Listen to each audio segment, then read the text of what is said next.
We see a crackling screen, fuzzy from the difficult conditions in which the footage was captured. Pro footage, a chest camera.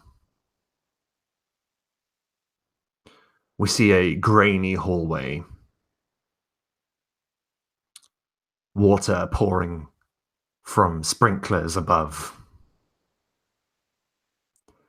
as a young woman leaps from a line of dead bodies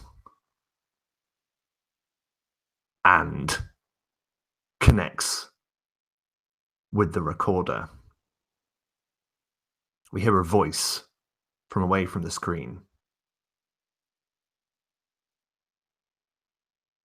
Run the facial recognition software and give me an ETA on when the target has been established. Then we see nothing. The moonlight gleams upon the structure that looms out of the London skyline, the Shard, otherwise known as Ventrue Towers. And within, we find our four kindred facing a beautiful woman in a business suit and skirt with a bun tied back on her head. And she's just told you that she's heard a lot about you. There is a silence as she smiles, an almost too pleasant a smile at you all. Her almost otherworldly eyes gazing upon you from over the rims of her glasses. And before you can even consider why would a vampire need glasses, she says, "Drink," and directs that to you all. Which of you responds?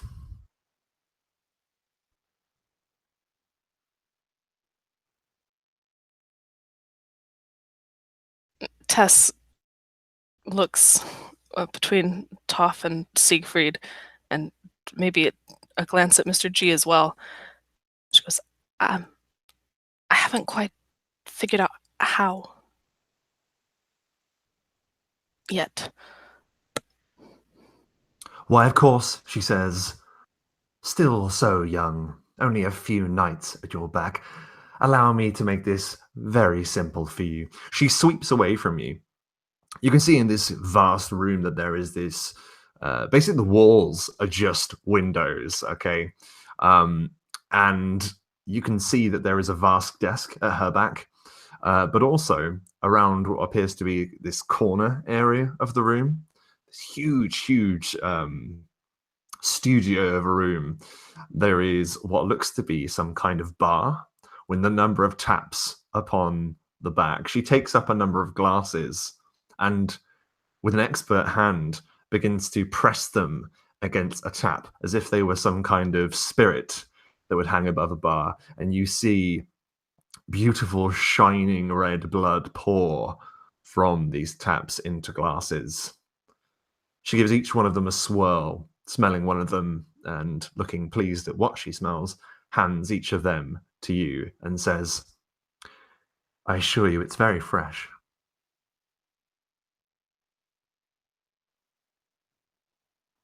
Are there people connected to those taps? Is that something you wish to concern yourself with right now? She smiles at you. I'm curious. Then allow your curiosity to be your guide. She smiles, looking you up and down. This is someone for the first time that has looked upon you but hasn't had a sort of like a flicker of revulsion in the corner of their eye as a point, Donica. Your friends don't mean it, but you've always been a surprise to them. Even to Toph, who is used to your kind, made a comment about it instantly. She does not seem fazed. Yeah, feel human again for a second. And with another reassuring smile, she sweeps around that huge desk and settles herself into a large chair and appears at you all and says, "So, as I understand it, you were under orders." And she stops. "Not orders. Enacting a favor on behalf of us here at the Camarilla. You, of course, have my deepest gratitude."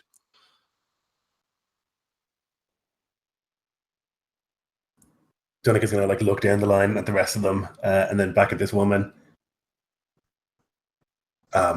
They were orders. "Well, that is not exactly how I had wished it to be communicated to you." And she shoots a look at the door where you had last seen Mr. Gisborne.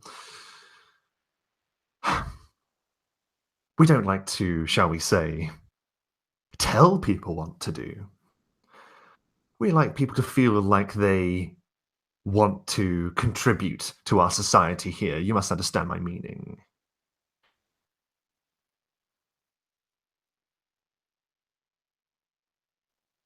Sure.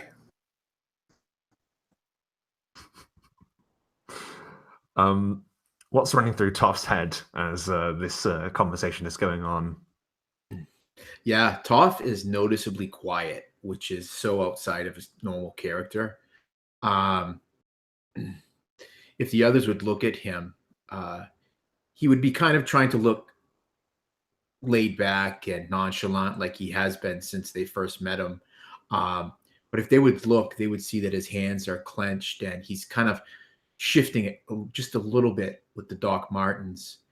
And at the very edge of his hairline, you would see just the faintest dots of blood.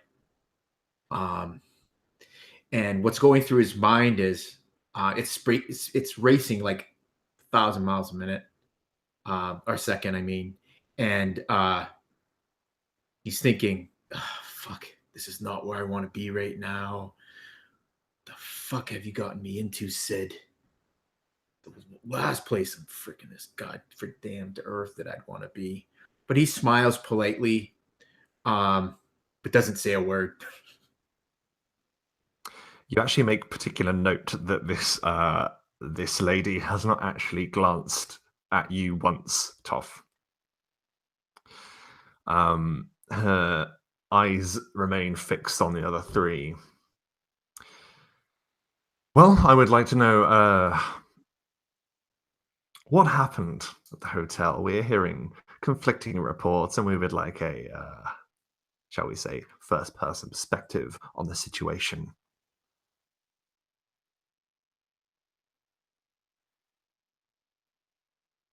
Donika like looks down the line and he's like, "That's all you, Tess."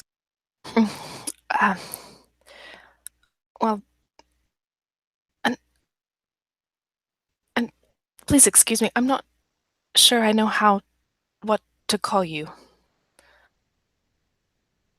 "Simply call me Anne, my love." Anne. Very well. And we went to the hospital and made our way first to a security office. We'd gotten wristbands for the labor and delivery ward, so we could get in. And Donika. "I'm sorry, darling. I don't know if you misunderstood me, but is he dead?" Yes. "And did he suffer?" No, I killed him. "Interesting. But that is what I wanted to hear. Thank you very much." It is interesting. The three of you here, freshly sired, blinking into the moonlight. It was interesting to see your resolve be tested so early in your new journey. Very interesting indeed. I imagine you have questions. We do. Did you know he... Well, Donika thinks... I can explain. Yes, please do. Why don't you explain? Donica, was it? Yes, please, darling, if you wouldn't mind. When we were standing over him, considering how best to end his life, there was a phone call. A voice on the other end. There had been numerous texts and messages and phone calls to that number, so I called it to see who it might be. And I told the person on the other end that he was dead, and the person on the other end knew that he wasn't. I was pretty certain of that fact. And my assumption is that that was one of you, us, one of us. That is not the case, but I assure you it was definitely something that we were aware of when we sent you inside the UCL hospital. We were very much aware that Mr. Smythe was a ghoul. We were very much aware that he was placed there as, how should we say, bait for our kind. We thought it only polite to trigger the trap. And so you sent us, who are children in your world, brand new, inexperienced, and you sent us as bait? There is something else that you are as guy? well, Nosferatu. There is something else that you are, and that, I'm afraid, is expendable. You are sired unsanctioned. You have not been given blessing, nay, permission to continue into the nights before us. Surely that's not our fault. There are many things in this life that are not our fault. But they must be resolved regardless. If you're useful, then you would live, which you have. You have proved that you, yes, all of you, deserve a chance. Then do you know about the Winchester? We've heard murmurings, but they are a elusive body. They were ready. They blessed the water and the sprinklers. They were ready, and they knew what we were. Bless the water and the sprinklers. My. Well, that is indeed a clue, my dear Nosferatu. Toft can't help himself. When he hears that last bit from Donica, he's just like, pfft. And then he kind of realizes right after he does it that was out loud. And he just, again, he kind of wipes his hand across his forehead. He looks down and shakes when he sees that there's blood smeared on it. She looks at you with a gaze, a look that you feel could probably level entire buildings. And she says, yes, well, we will get to you, Bruja. You were sent as it was assumed that you would be able to handle the small task of handling our newest kindred, our newest king. You left a lot to be desired, shall we say. The Bruja walk a thin line as it is. I will take this moment and opportunity now to remind you of your place. And he would immediately stiffen at that. And more blood appears along his hairline. And he bows to Anne because unlike these others, he knows who and what she is and what she's capable of. So that makes him very nervous. Absolutely. And as it runs through your mind, and as a reminder to all of those playing and watching, what she is the consort to Prince Mithras. She was formerly known as Queen Anne, you remember, Toff, a title that she no longer bears. However, it doesn't seem to have affected her standing much.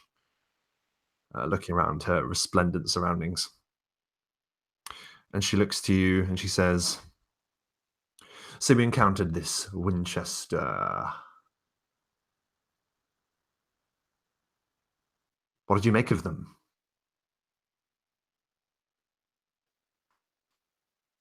Professional, disciplined, worrying. We hadn't really had many problems with the others that we ran into, security guards and even the SWAT team. This was a different story. I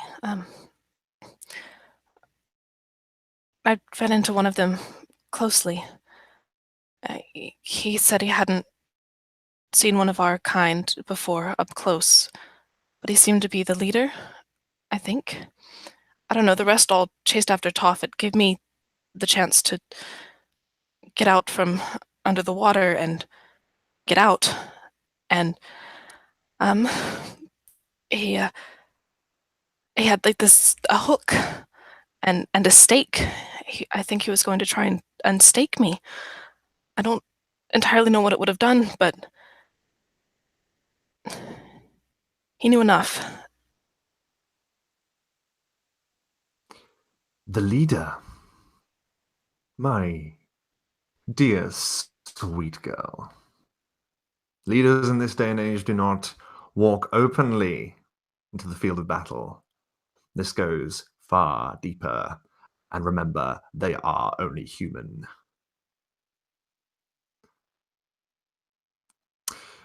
You performed a service for us, which we are grateful. And you proved that you are worthy of position within our society. I would, of course, look favorably upon you all, as with the prince and all of us here in the Camarilla, if you were to keep your ears to the ground and continue a investigation. You appear to be resourceful.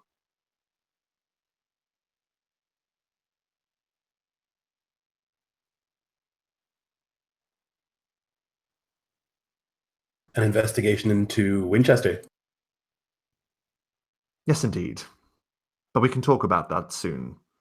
For now, do you have any other questions before I summon the sheriff?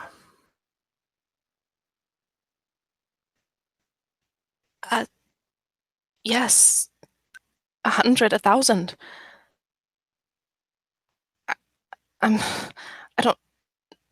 Oh. I'm sorry, I don't understand any of this. I don't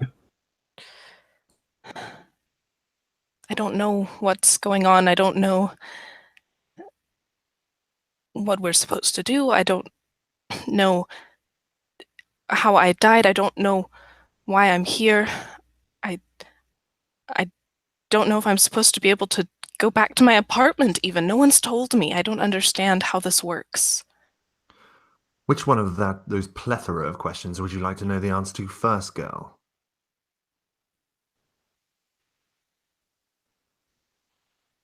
Do you know how I died? Yes. Would you tell me? You were drained and sired. We lose many things when we lose the, some say, spark of humanity. I would call it a burden. But one of those things, sometimes, are the moments before we become one with the darkness. Perhaps in time, you will recover more thoughts, but it isn't guaranteed. As I mentioned, you were unsanctioned. Those only with the privilege and blessing of the Camarilla and the Prince are allowed to sire a vampire. And no such permission was sought to create the three of you. That is one thing, and she darts a look at Toph. That solidifies his position over yours.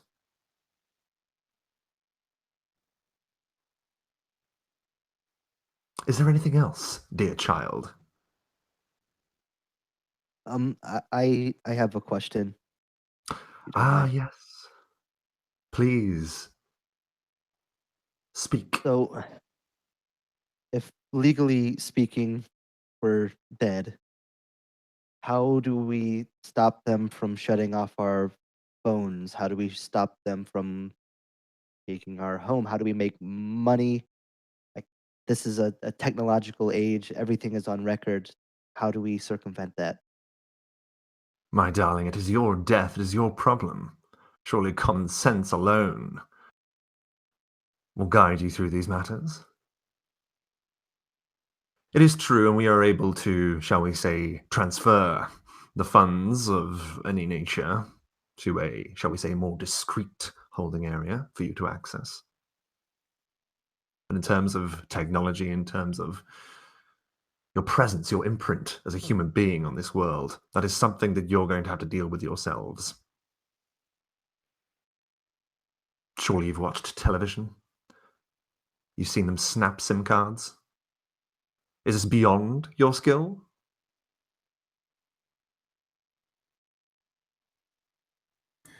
I think if you'll forgive me, that my colleague was asking, is there a sort of precedent or some sort of handbook or some sort of usual steps that are taken? We don't have sires. Oh, maybe we do, but we haven't seen them. I'm sure usually they're supposed to guide you through this situation. We've been plunged into the deep end with no assistance.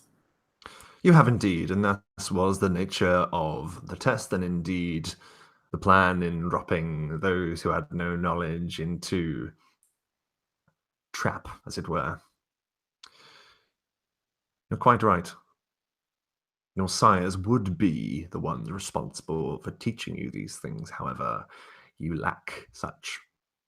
That is why it was asked as another favor that Sid Day would send one of his finest, allegedly, to accompany you, to help you, and to teach you. You refer to us often by Nosferatu and Bruja and so on. Would it not be better if one of our own kind taught us? I have not seen anyone like me since I have died. But I assure you, what is the saying? You're never 10 meters away from a rat. Are you And she smiles at you.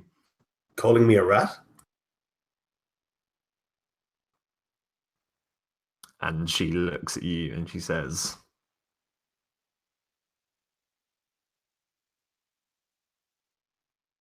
no. Is it possible that I can get in touch with these people who are like me?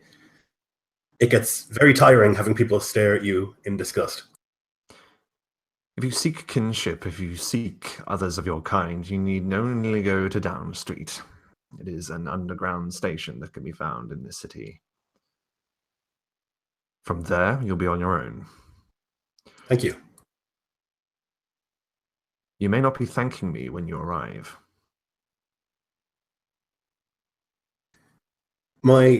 Our sires, have they been killed, executed? She stops and she sort of turns and looks out of the window, the city reaching out beneath you. No. No, they have not been located. As a matter of fact, their identities remain somewhat of a mystery. And that is something else that I would require of you all.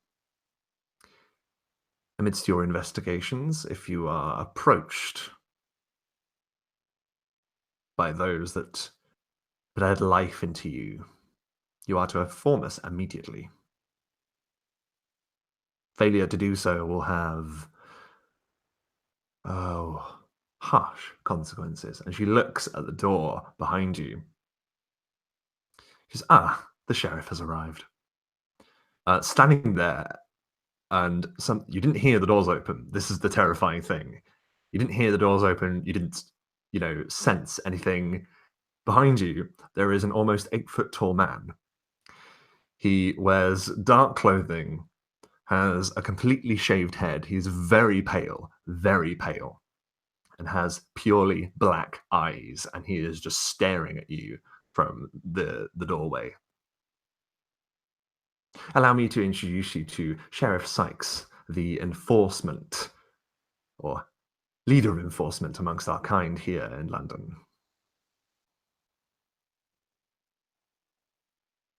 Evening. Hello. The large man walks about you wordlessly and then stands sort of at her side at the desk.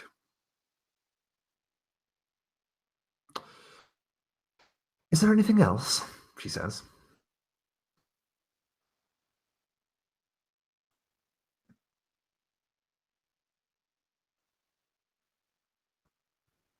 You called him a Nosferatu and Bruja and words like these I've never heard. Am I any of those things? You're a Toreador, darling. I can smell it a mile off. It's like perfume in a cloud.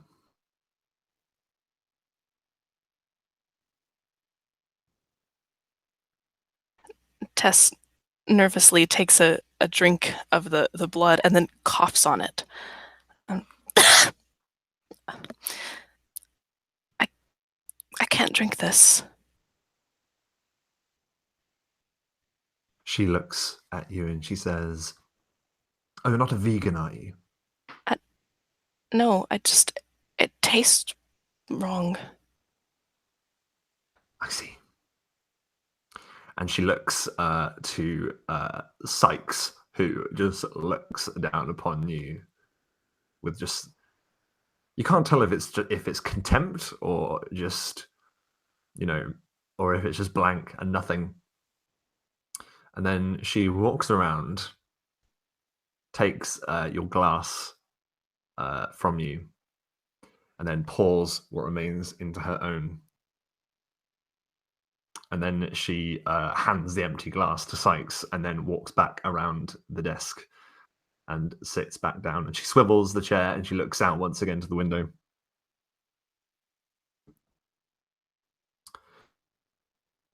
I only have a few more moments for this appointment, so... Was there a conspiracy or something of that nature that we were all sired at the same time or in the same night or in the same few nights, and that all of our sires did it illegally and that all of them seem to have vanished? It does seem like a bit of a coincidence, doesn't it, dear child? I don't believe there is such a thing. A wise sentiment indeed. Neither does the Camarilla. I assure you a full investigation is being conducted. Why us? All of London, why us? I think many of our kind think that. It is perfectly natural. However, I urge you to dismiss that particular thought from your mind. It can be trying at times.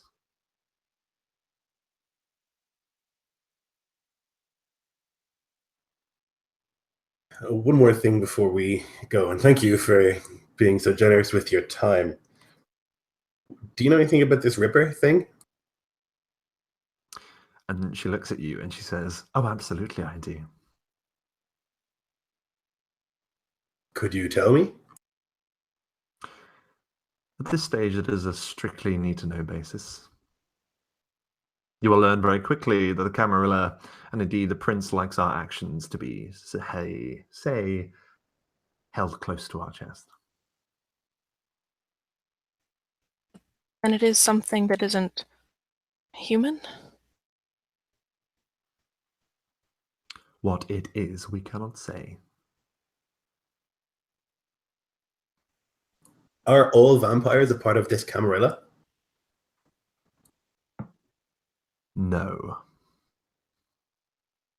So there are You other notice- factions? So- Sorry. There are indeed those that would seek to undermine the efforts of us building a civilization. You notice that when you said, are there other factions, her eyes for a millisecond shifted to look at the sheriff.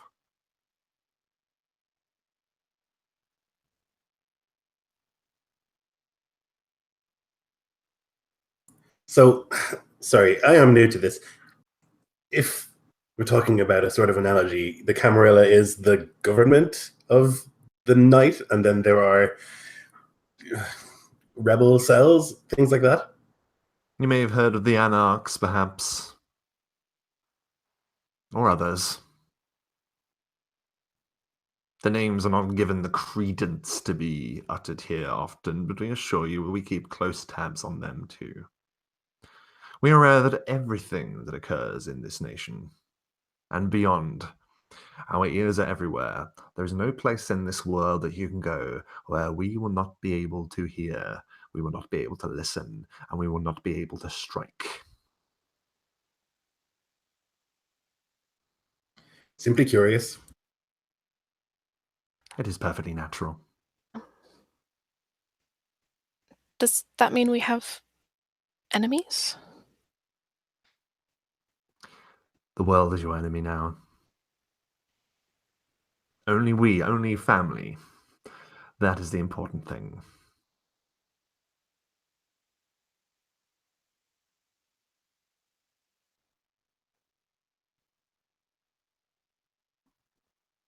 Is there anything else?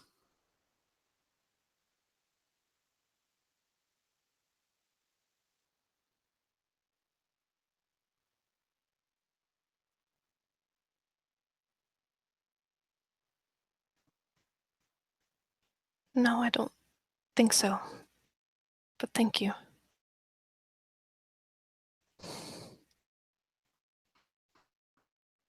As I said, keep your ears to the ground. Anything about Winchester?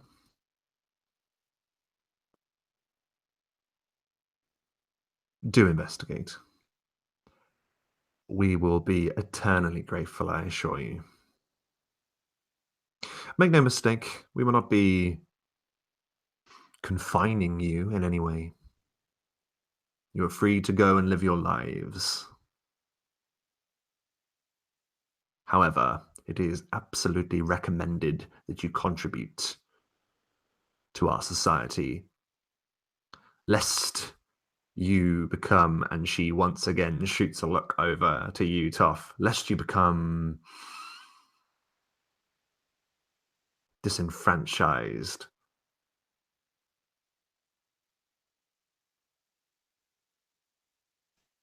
If we do hear something, or if we remember about our sires, how do we tell you? You may contact Mr. Gisborne. He is now the representative chosen to be your handler, shall we say, whilst you undergo this transitional period. But I assure you, word will reach both the sheriff and myself rapidly.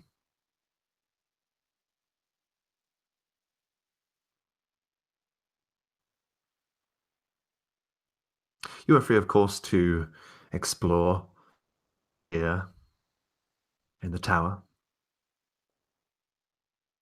Who knows, perhaps if you contribute enough, you may become part of our inner circle. Perhaps you have a future with us. Or perhaps not. The decision is yours.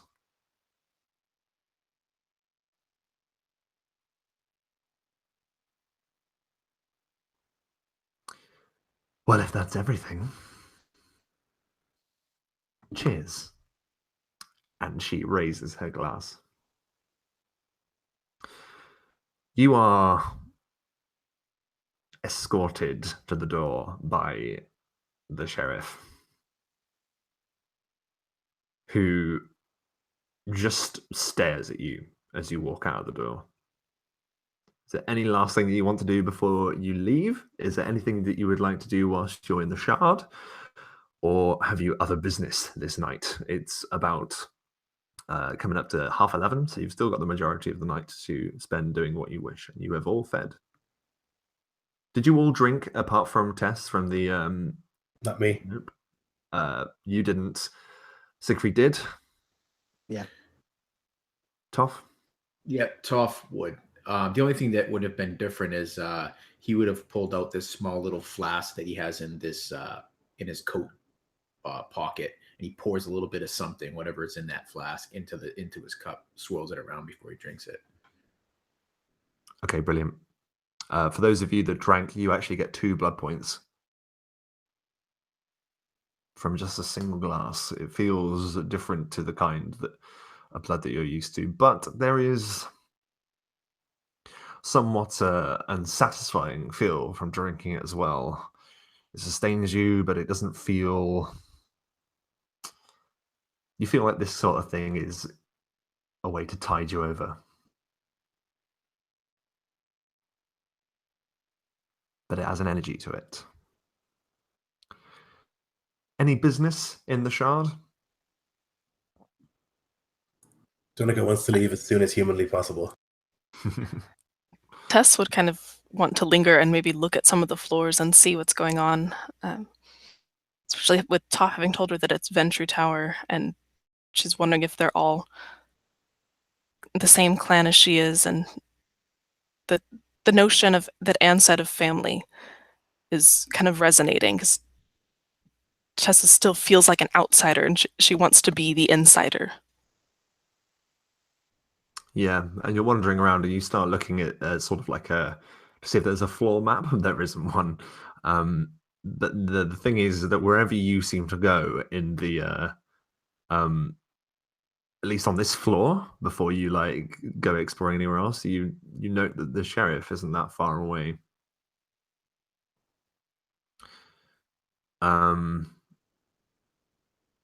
You are able to discover that there are a number of the higher floors that it seems are dedicated to,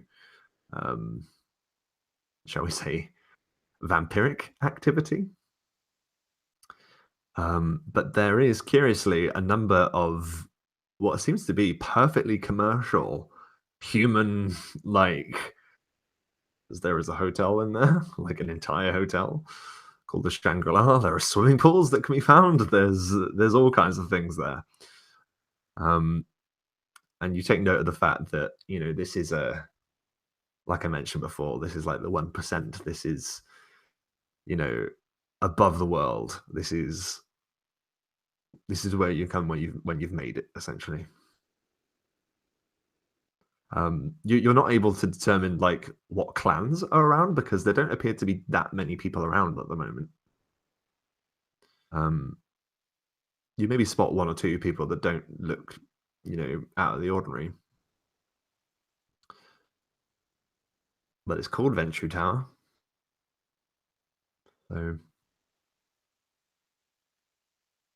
So, are you all going to leave after you've had a bit of an explore, or what's on the agenda? So Toph, once he's out of Anne's presence, not that he needs to breathe, but it's so much of a habit of him just to fake it that he's like, it's one of those relieved sighs. And he probably would be a lot like Donica, and let's get out of this place as soon as possible. But upon hearing Tess kind of curious, he would probably stay fairly close to her, and possibly Siegfried. And every once in a while, he would kind of shoot an eyeball at Sykes, because that dude creeps him out big time. Yeah. He, I mean, it's not like he's following you, but like there's this weird thing where it's almost like you feel like you can't get out of sight of him until you leave. Essentially, like he always seems to be sort of like looking from somewhere or another. So one of the things Toph would know that the others wouldn't, just by looking at this guy, kind of the aberrations he has, means he's been around for a while. when you start shifting your physicality in that way, the eyes and whatnot, that usually means that you're someone that's got a few years under your belt. So not someone we would want to mess with. Absolutely. And also notably not afraid to show it either. Exactly. Which is even more scary to Toph. Yeah, because there are ways to hide such things as well. And he's sort of openly showing that he does not care. Yeah. I guess another thing Toph would do too, and he would have such a different demeanor. It's almost like he has split personality. If like Tess or Siegfried or even Donica would ask a question, he would do his best to answer it. Like whether it be about a clan or something like that. Now, did Anne tell them, each one of them, what clan they were from? I think she did, right? Even Tess. Did she? I don't remember. I know she said. So. I know she. Well, I mean, obviously, with Donica, it's obvious, but I know she did with Siegfried. But I'm trying to remember. Tess, did she tell you which clan? She didn't. Then I meant to ask. Oh, okay. You meant to ask, but you didn't. So too bad. Okay, so I'll strike that. So one of the things Toph would have said is just tell her what it means to be from that clan. But I will save that for another time because we don't know. Yeah, sure. Great. Well, in that case, then, so Donica has plans. Are you going to give voice to these plans, Donica? Only once we're outside of the tower and down the street a little bit. He hates it here. He has a strong dislike for this Anne woman. There's something about her that just makes his like hackles rise. She's like English nobility, and he can smell that on her, and he just hates it.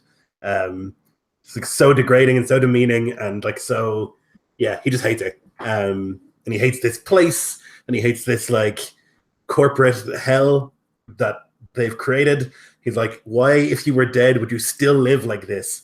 So he just hates it. He wants no part of it. Yeah, absolutely.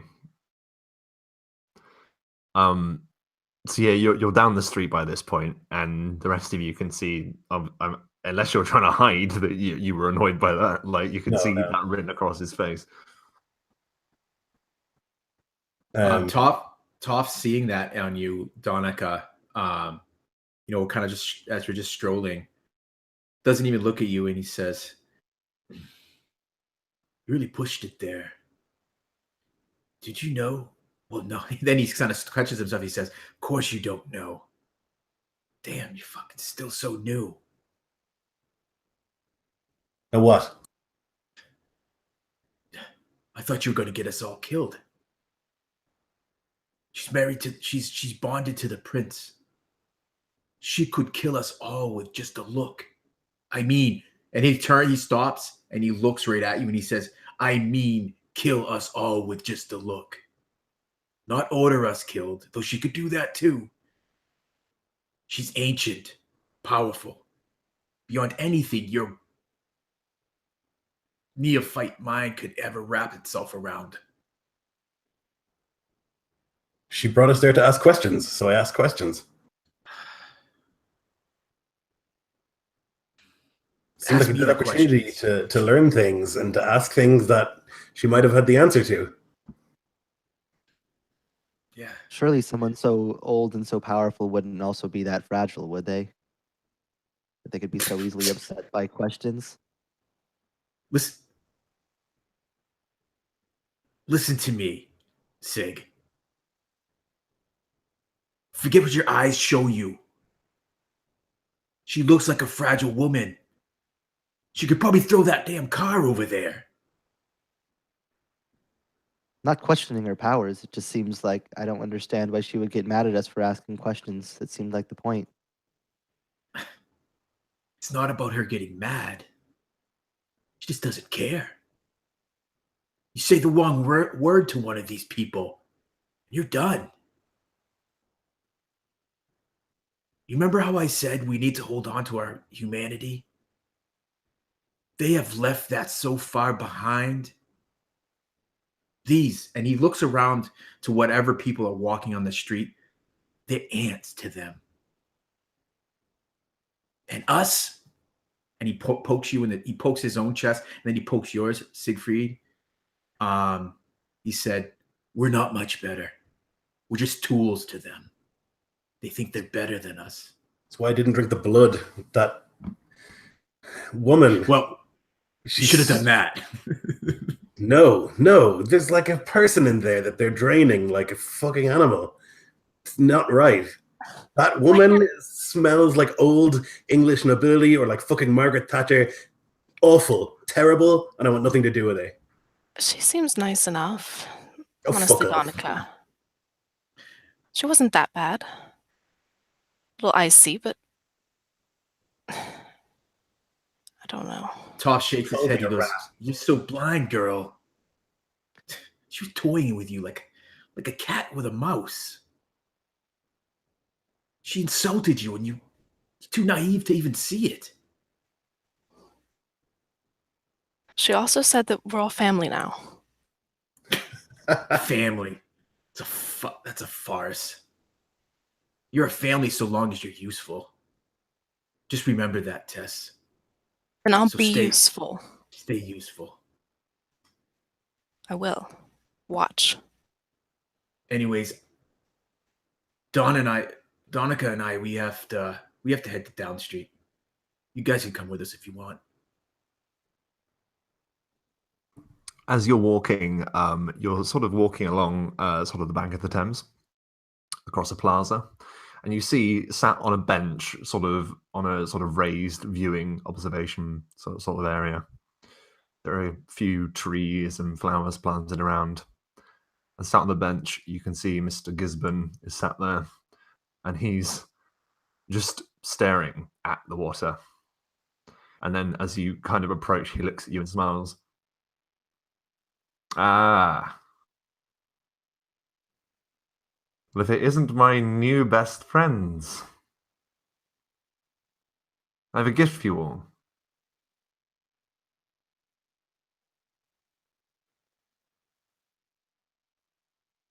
What is it?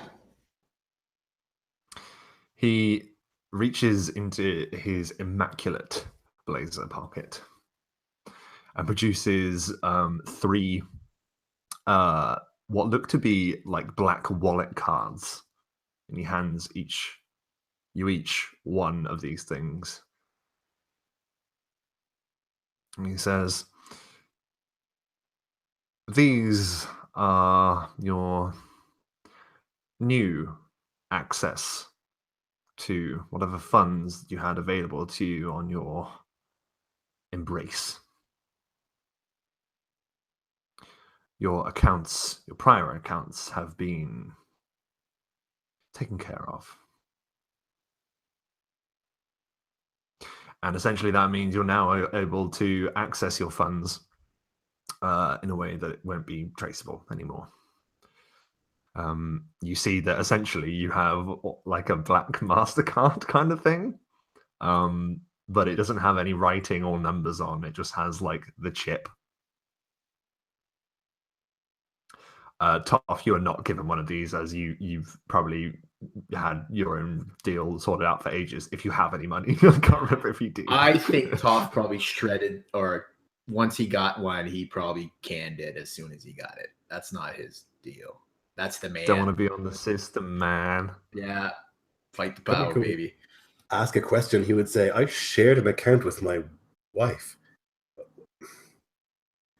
Does she have Yes. nothing? Or do I have nothing? Actually, what you would have had has been emulated in your account. Your affairs, whatever policy that you would have shared.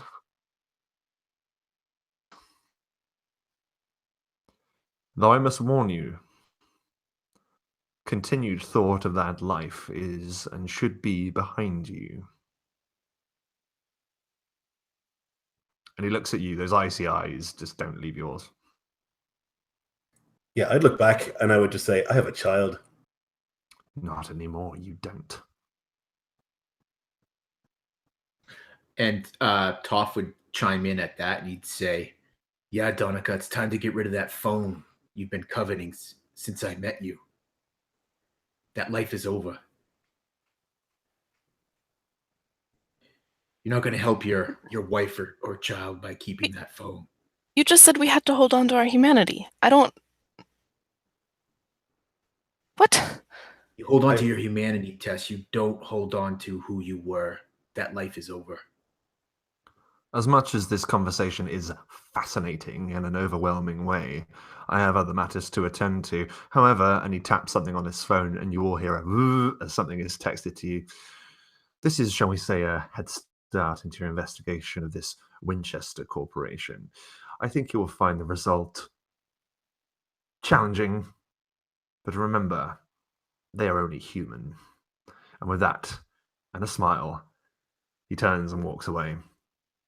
Upon your phones, you have received a text from Mr. Gisborne, and I'm just going to quickly copy and paste an address that is going to be texted to you. And we'll also read it aloud. Just bear with me 1 second whilst I get it. So, beep, beep, beep, beep, and you get a text. It says, Thames House, 12 Millbank, London, SW1P 4QY. Thames House. And beneath it, it says, and I'm going to type it here, only human. Now, players, you feel free to obviously Google that and have a look, but it will not take much research for you to determine that this is the, at least the public headquarters of an organization, a governmental body known as MI5. Internal sort of military defense stuff. MI6 is international, so MI5 is homeland. Which might seem troubling to you because that's some serious shit.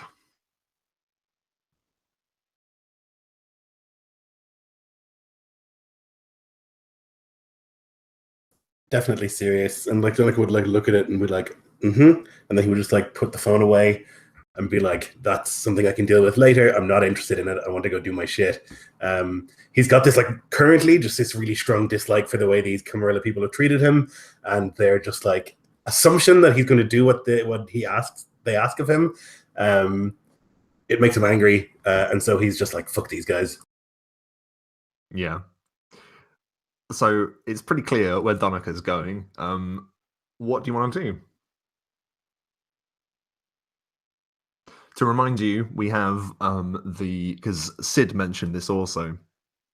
Sid being the contact that Toph has, that he'd known that you have a new Nosferatu mate and insisted that you go and visit over with the Bruja. You have also been told where allegedly the Nosferatu are, down street. Yeah, so it's really up to you guys, or if you want to go somewhere else. What do you want to do? So one of the things that Toph would want to ask Donica, because he's seen this firsthand, he knows just enough about technology to get by, but that's about it. Like, he knows how to turn on a computer, he knows how to turn it off, and he knows how to go on the web, but that's about it. Like to go to like Amazon. So he's just going to ask Donica, he's going to say, so this Winchester Corporation. And then he kind of looks at his phone with that address on it. He goes, can't be a coincidence. So can't help but notice you're pretty good with computers. Just how good are you? Pretty good. I was systems analyst, I guess, and did a little bit of hacking back in the... And he's like, going to say back in the day, and he's like, that's not correct. Doesn't make sense. Good, but I don't think cracking MI5 good. I was going to ask about that actually. She Anne, whatever, he was talking about like SIM cards, whatever, phone service stuff, and he kind of like scratches the back of his neck nervously. I don't know what any of that means. Can you help me with that? With a SIM card. Even I know what that means. Come on, Siegfried. Well, like I don't if like I know what a SIM card is, but like if we're dead, they're gonna shut our service off unless we figure out some other way. I don't know. Right. We how can to open a do new that. account. We've been given these new cards, and I'm sure that we could use those to open up new accounts for all of the things that require monthly payments or whatever else. And I can sort that out for you, although I'm not too sure that I want to use this card. Listen, Siegfried, I can fix your phone. Even I can fix your phone for me. Give it to me. Don't give it to him. Don't do it. I'm not gonna do that. All right. Toff, you'll It- throw it into the Thames. Nah. Oh, come on, Tess. You think I'd do that? 100%. Yeah. He yes, tries to thank put you. on this very innocent looking look, and maybe he sells it. Probably not. Well, I I saw can what tell you did you- to my I can house, tell so you. I don't trust you with my phone.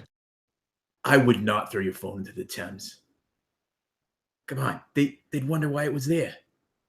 I wouldn't do that. Okay, got some- you'd smash it on the ground then. Whatever you would do, it wouldn't be fun.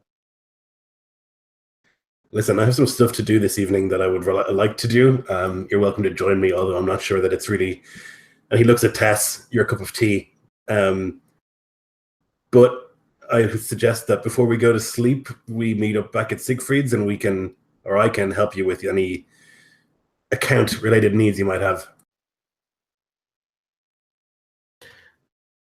Just real quick, and then I'll let somebody else chip in. But once you say that, Donica, Toph would throw his arm around Tess and pull her in, and he'd say, "Oh no, our girl Tess here, she's broadening her horizons. I'm helping her out with that. You want to come with us, don't you, Tess? Down the street." I'm not sure how broad you're thinking. Uh,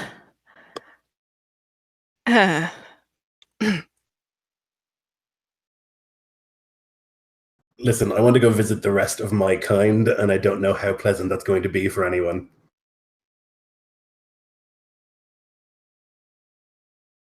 Siegfried, where are you going? That's a good question. I hadn't quite decided yet.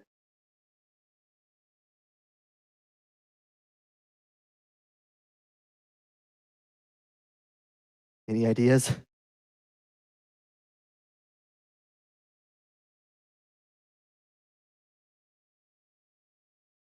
No. I don't know what I'm doing. Oh, Toph, speaking of not knowing things, holy water hurts. Like a bitch. What else can hurt? Oh, I will say those this. bullets. At the mention of this, it's a bit peculiar because Toff, you are under the impression that holy water is amongst those things that don't work. You know, holding up a cross. Yeah, that is weird.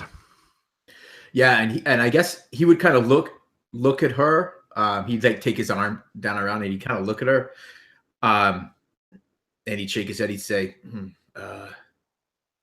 "Holy water shouldn't hurt." Well, when I got in the car the other night, I had the burns to prove it. It's like acid. Wasn't holy water, it was something else. Of course it was. They fucking said it. I think. I don't know. Right? But what else can hurt? That's the main question. Obviously the sun. Right. Just quickly, silver. Does silver hurt vampires? Or is that just a myth, like the holy water thing? I had silver down as a thing that, when put into certain things, can. But obviously, I always thought that the silver was more reserved for the other ones. Yeah. The fuzzier kind of Yeah. bad guys. Yeah. Right. So, and this is the thing. Toph's just going to tell it to you straight, Tess. He goes, not much can hurt us. But I don't know what they were shooting out of those guns. But it hurt. And it burned. Pain I haven't felt in, well, a really long time. I would have loved to have gotten one of those. Then he's probably thinking, maybe that's a question they could have asked Anne, but then he's like, I wasn't asking it. And while you're having this conversation, I'm going to say that you'll have been kept walking. You're just walking through the streets. You come to a nearby tube station. So if you want to get across the city quick, then this is probably the best opportunity to do so. A quick search will tell you that if you want to go to Down Street, you'll be heading over to Mayfair. Though famously, it is known that Down Street is a tube station that is not in use.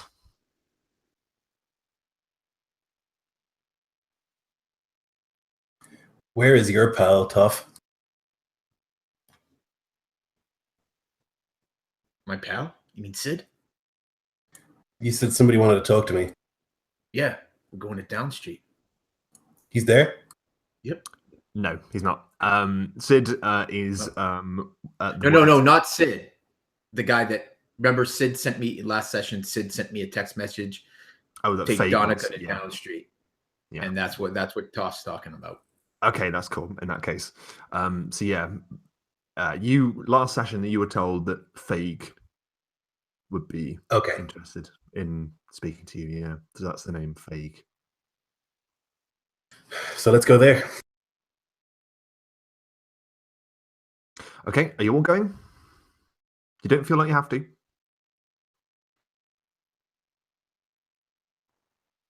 Okay. So you take the tube, and it is not long before you walk the streets of Mayfair, the most sought after in UK Monopoly.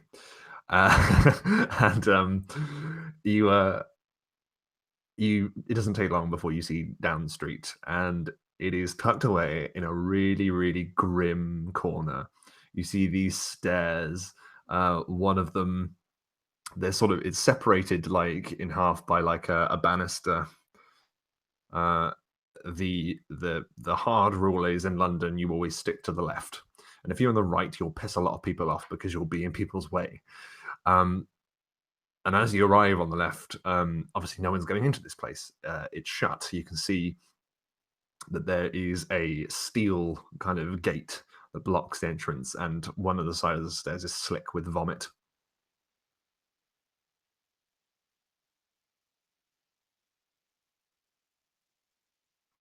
We're going down? Look at where your family lives, Tess, and look at where mine lives. How appropriate.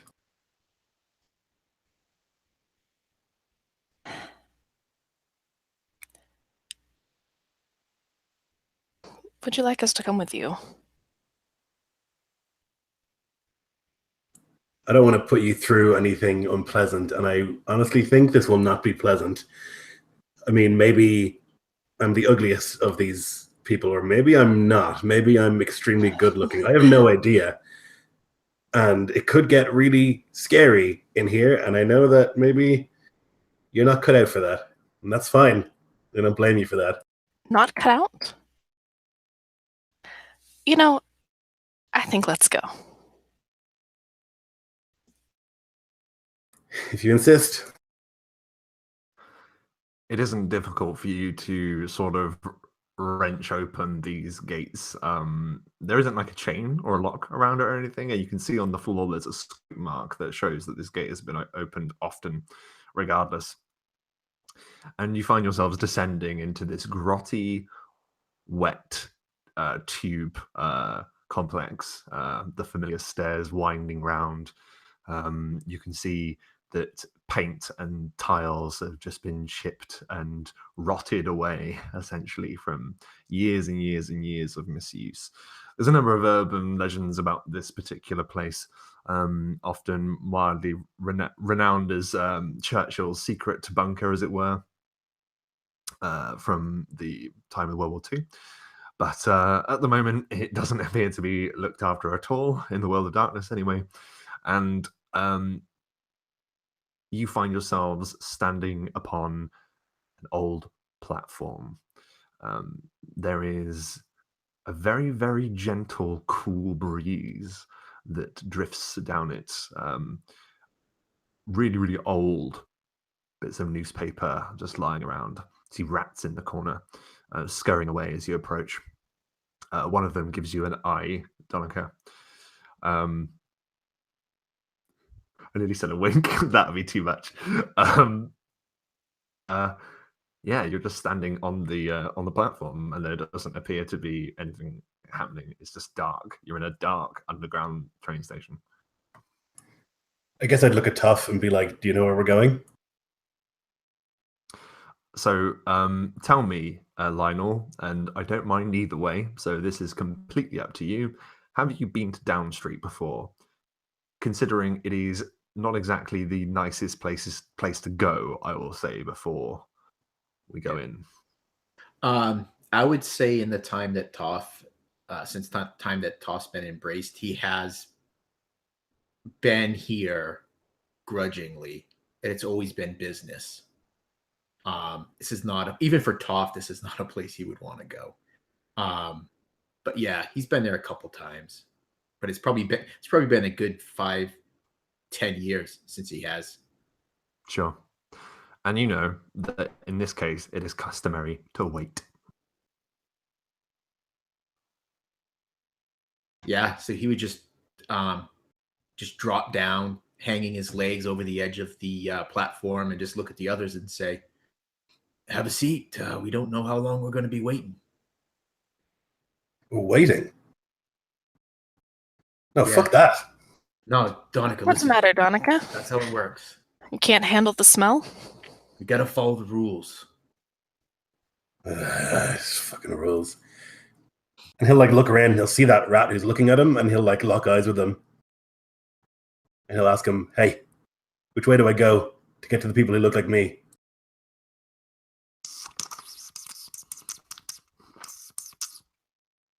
And the rat communicates to you. Boy, no, he says essentially, just the words, "Be patient."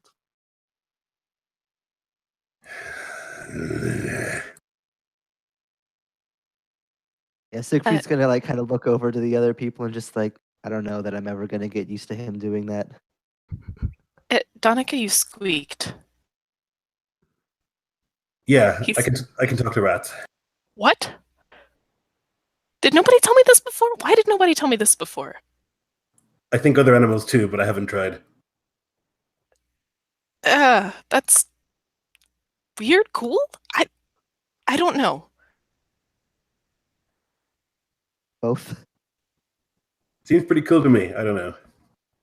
This Most of is them are pretty dumb. I don't know. this is new since you're, this, right? No, it was Dr. Doolittle before it was turned. People do weird things. My cousin's best friend's mom is a psychic. No, she's not. That's not real. Say what you want. I didn't think vampires were real. Your sentence is cut off as you hear a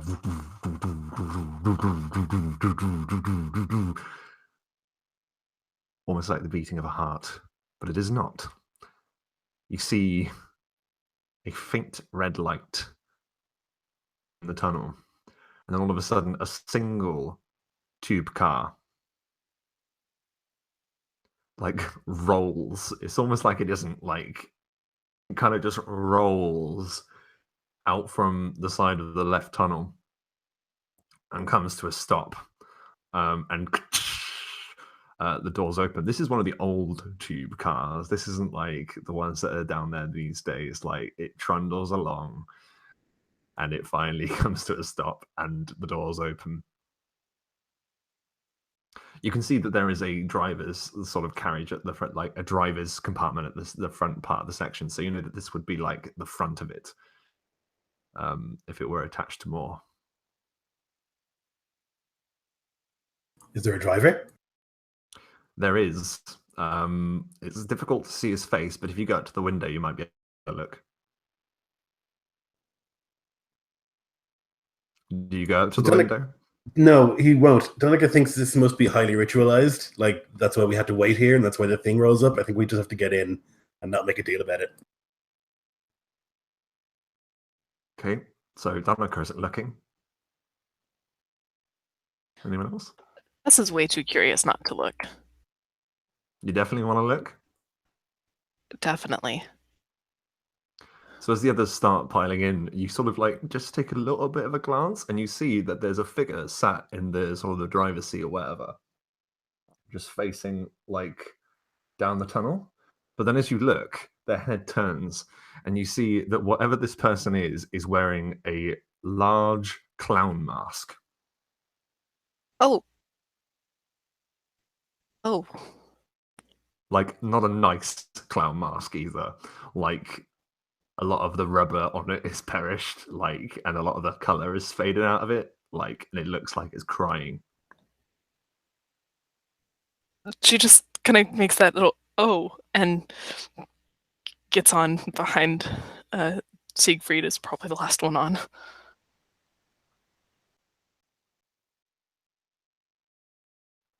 Yeah, okay.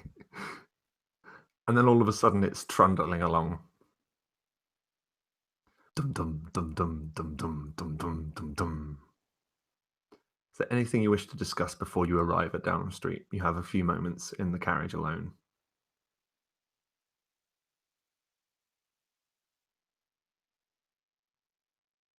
No? Okay. So you sit almost in this weird silence. Tess, you're just thinking about what you've just seen and how it's a little bit weird. And eventually it rolls to a stop, and it's almost like you feel like it's hit something to a stop. And like a big torrent of almost steam and smoke kind of exudes from it. This thing is barely functioning, it seems. You see and look down as you exit, and there are like there's the old spark coming off the rails. That there's this sort of open tunnel where the brickwork falls away, and you see this double-laned tunnel that's been hollowed out. And you can see, built out of the tiles and railway breezes and signs and basically everything lying around, almost like a palace of junk you see before you down the street. You can see a number of Nosferatu sort of dotted around, looking to see if there has been new arrivals. You can see that there are, like, you know how you get those orange, like, construction worker lights? Those are what give the light. So there's this weird orange hue, those long shadows across this really peculiar looking junk street. But most don't seem to be paying you much mind. You look and there seems to be houses. There appears to be market. And yeah, signs hanging off different places.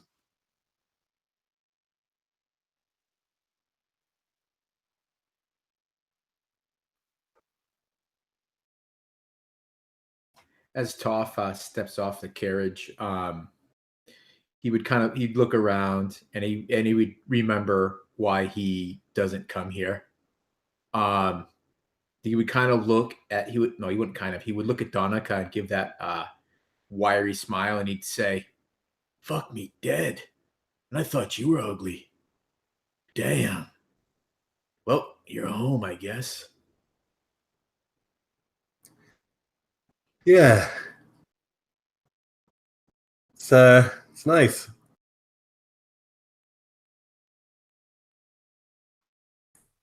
He was kind of expecting somebody to meet him here, like, and so he's like looking around. And he's like, "Right, do we just go in or?"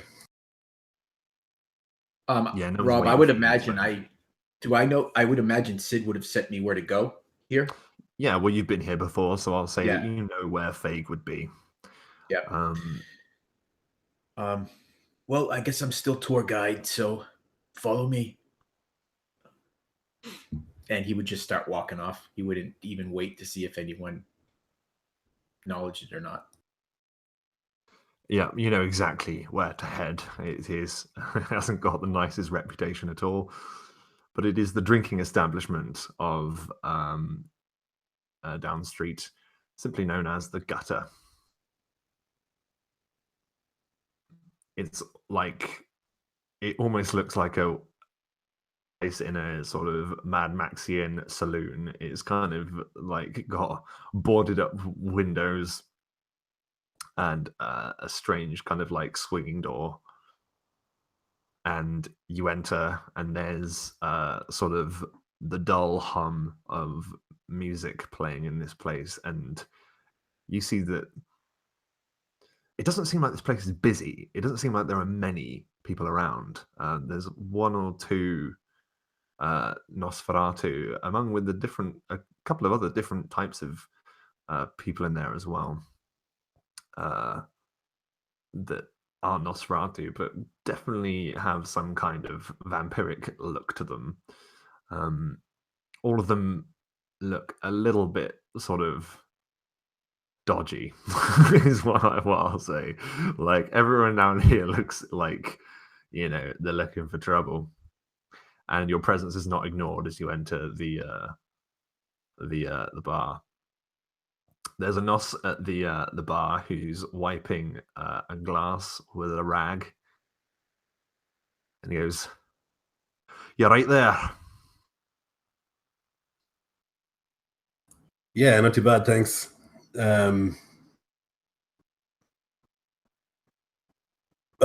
Blood, please.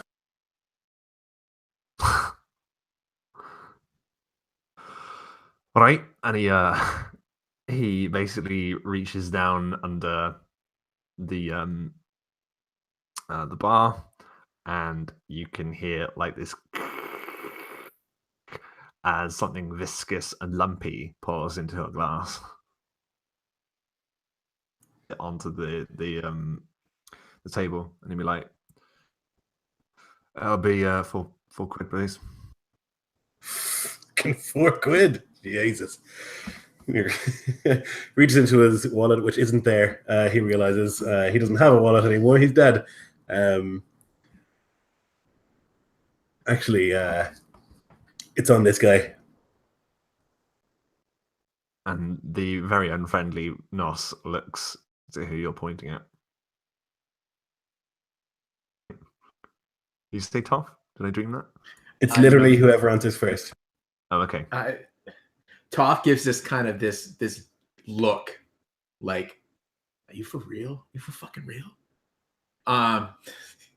He reaches into his pocket, he pulls it out, and there's a bunch of lint in there and crumpled up bills, and he stretches them out and puts them on the counter. And he says, "You seen Vague around?" Oh, yeah, he's about. He's in the office upstairs. Why? Yeah, we got a meeting with him. Thanks. Oh, do And, you now? And he would throw like a bit extra on for him. Yep. Did he say, "Did you now"? Yeah. Yeah. So Toph doesn't even acknowledge that part. And he kind of just does that, and he jerks his head a set of steps. And I would do this elaborate, like, after you, Lord Donica. He'll like take this glass or whatever and just like it's fucking delicious because he's not picky. He'd drink insect blood. It doesn't really matter to Donica. doesn't have expensive tastes. It's one of the good things about his bloodline is that he can literally drink whatever. And so it's fine to him. He'll like give the man a nod and then make his way. Yeah, I'm just gonna say it's cold and clotty. That's all I'll say. Delish. I know. It's the worst thing to say in the world, but it's true. So gross. I know. So you down it as it sort of slithers down your gullet, and you find yourself.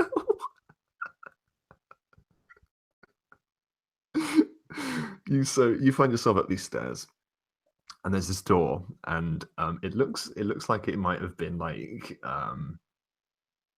a door that you'd find in like a noir sort of drama or something, where you would have letters sort of like, you can see there was something on this door once, but it's been scratched off.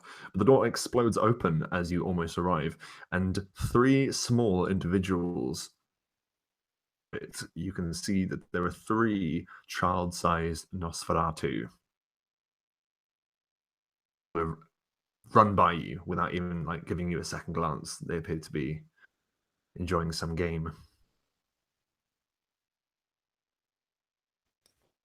Those children. They looked kind of like children. She looks over at Toph and goes, "Vampires can't, right?" Toph looks at you and he smiles. He says, "I don't know. You want to try?" And he chuckles at his own joke and starts to walk through. He knocks on the door, but he's walking through the door. If there were doorway. inspiration to give, my friend, if there was inspiration to give. It's just like stands there with her mouth hanging open. She's never been so crudely propositioned.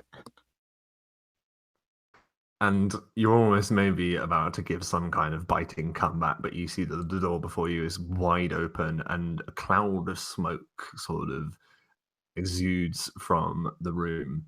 And you can see this darkened office, and there is a figure sort of hunched with his back to you inside the office. And as you enter, you see a particularly wizened, skinned Nosferatu. You can see that half of one of his ears is completely missing, and he has huge fangs, long fingers with talon-like fingernails. And he goes, "Ah,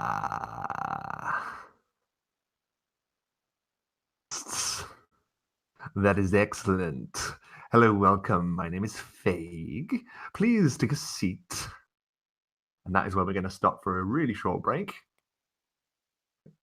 And we'll see what Fag has to say. For those of you watching, thank you very much for joining us here on Performance Check. My name is Rob. And today I'm joined by Lloyd from Yarl DM, Taylor from Mumps Nerd, Jeff from Encounter Balance, and Lionel from Two Guys Tea and D&D. We'll be back very shortly.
Hello, everyone. So thank you ever so much for joining us.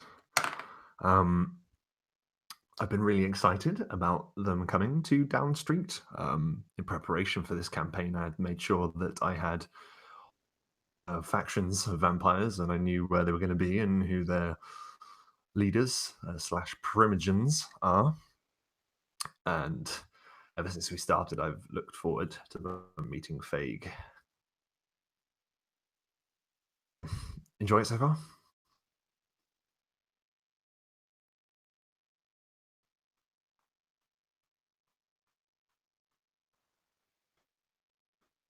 Did Taylor just blank me? What? That's okay. It doesn't matter. What? I thought What'd you you say? were there.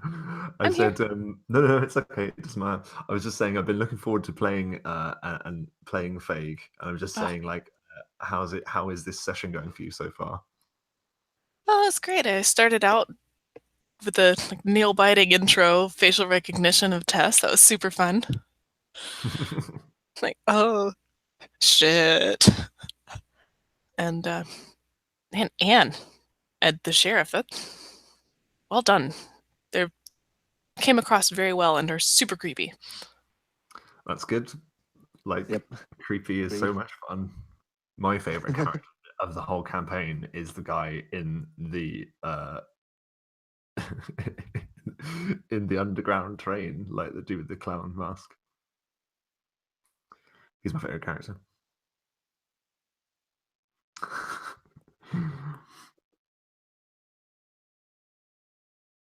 Me.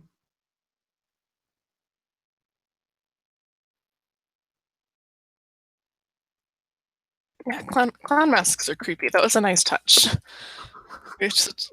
I can't think that there are many people who go, oh, clowns, when they're like in a dark underground place. That's great. It's exactly what I wanted to see. It's interesting.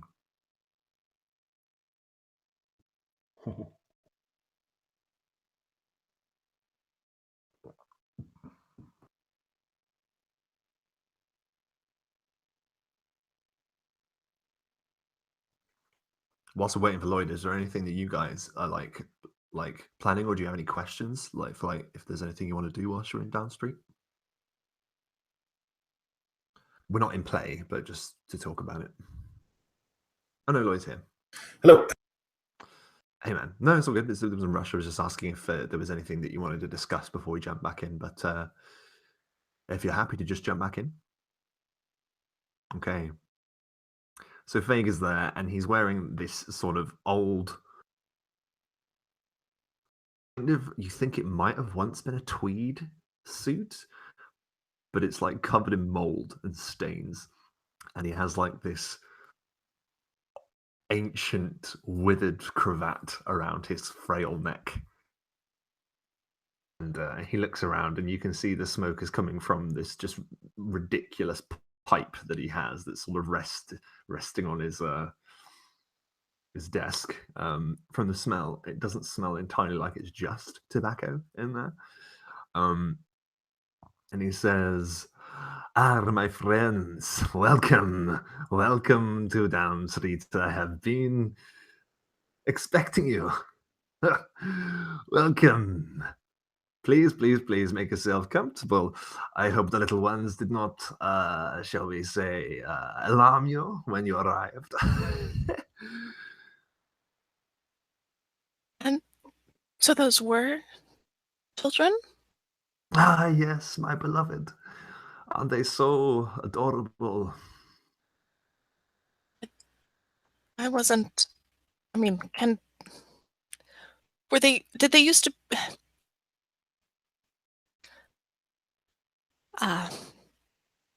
Yes, they were.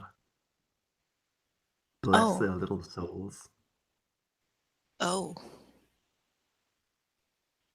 Oh. Hmm. Ah. Does this bother you? I'll get back to you on that. Is that legal? Legal. According to the Camarilla, and he'll like do one of these sort of like Oh, my dear boy. My dear sweet boy.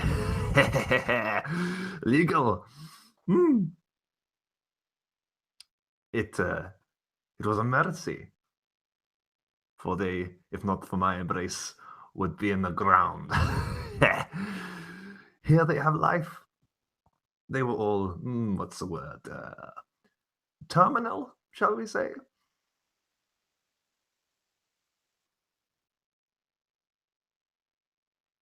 Will they stay like that forever? Don't we all remain children at heart? It's not quite the same thing. Hmm. Well, I would normally be completely entertained by a philosophical conversation, but something tells me that it is not why you are here.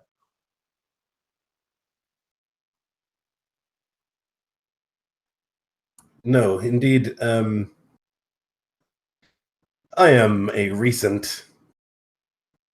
I'm new to this. Recently sired, although I have no sire. I do have one, obviously. I do not know who it is or where they are. And I hadn't seen any other of my kind anywhere above. So I asked some questions, and here I am. Of course, you are the latest edition, shall we say? Yes, I have heard of your. Have you Donica? Is it? That's right. Ah, yes, yes, yes. A talented boy, are you not? I suppose. Yes, there have been rumblings indeed. Past.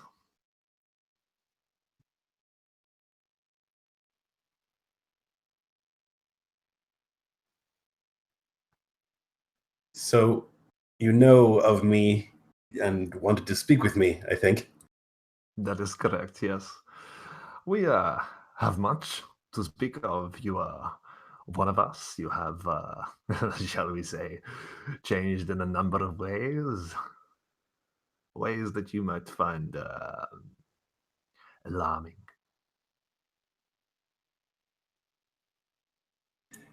You could say that, yes. Well, I wish to help you, my dear boy. I would, I would, I would very much love to show you the ropes, shall we say? I have to tell you, this is a much more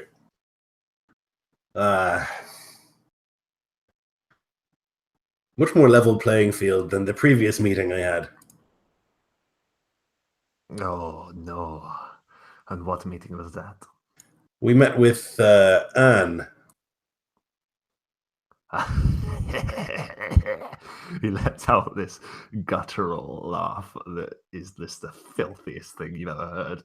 And he goes, "Oh yes, she's a spicy one, huh?" Spicy is not the word I would use, but I take your meaning.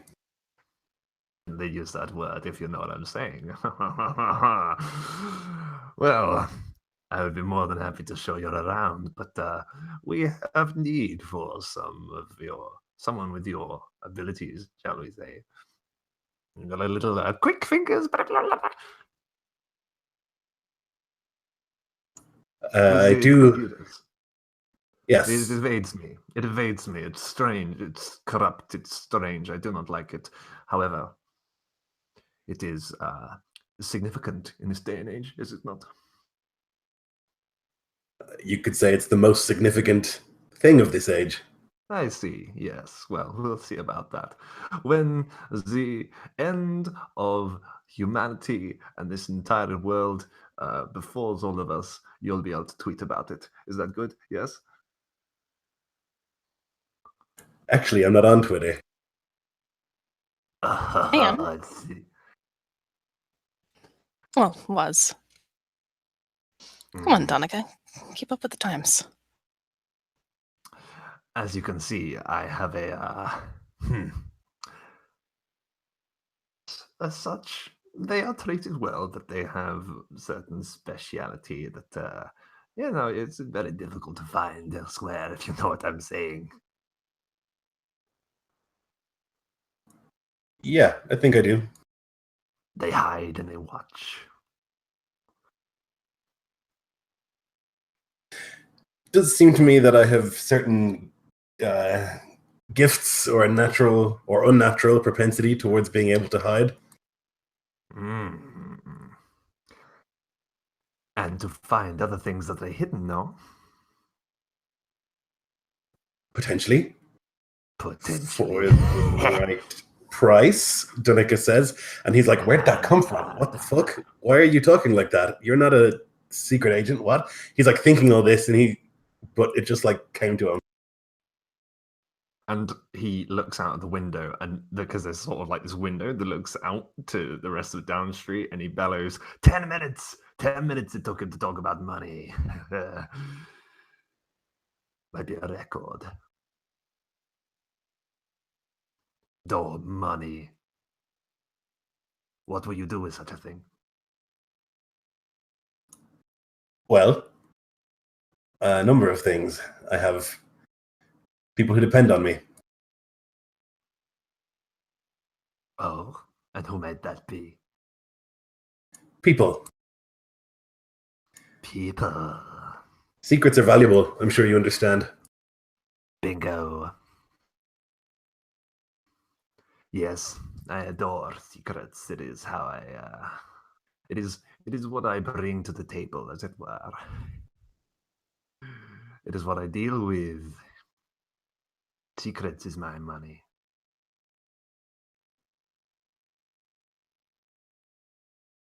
Somewhat less tangible, but perhaps more valuable.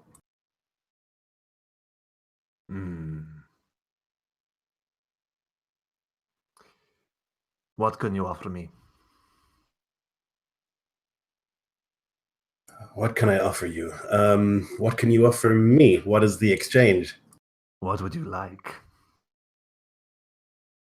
A place to live?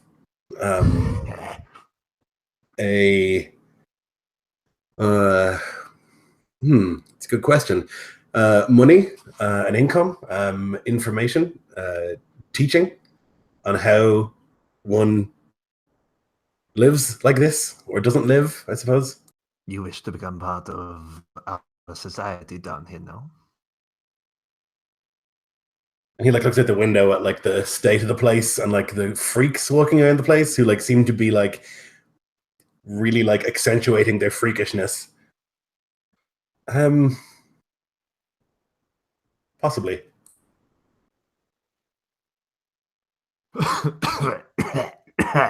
He coughs on his pipe. Very well, very interesting. Not asking for much, no. There's also the question of who made me and why. He was one of us, obviously. Yes. Yes, he was. He. Or did I say that aloud? I try not to miss much. No, indeed. You will be well suited to a partnership, shall we say. And what of you three? And he looks at the three of you. What is your pleasure?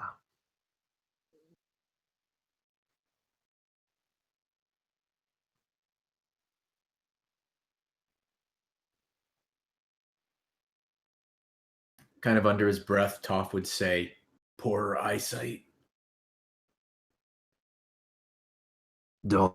Oh, 1,000 years. That is one I've not heard.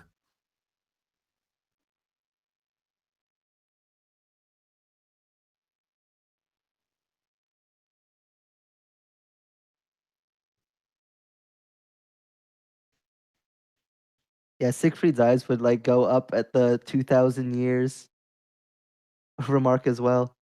I think he would actually just like say that out loud, just like 2,000 years. Is that like an exaggeration? Are you saying that out loud? Yes.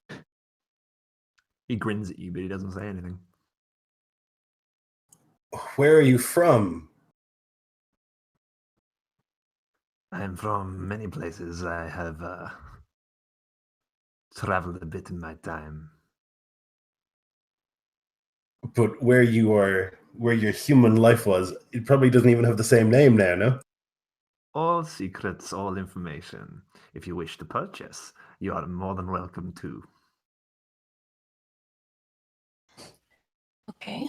On the subject of purchasing, what currency do you use, and do the rest of us use? Ah, my dear, if you keep me abridged of your situation and anything interesting you might discover about our humble home here, this fair city, then I shall be more inclined to share things with you.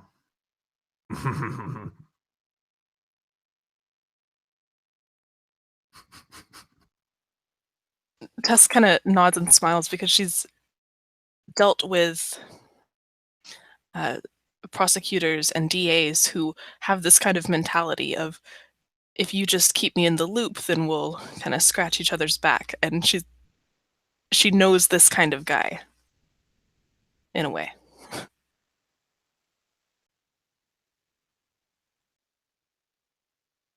And what of you? He looks to Siegfried. What does your heart desire?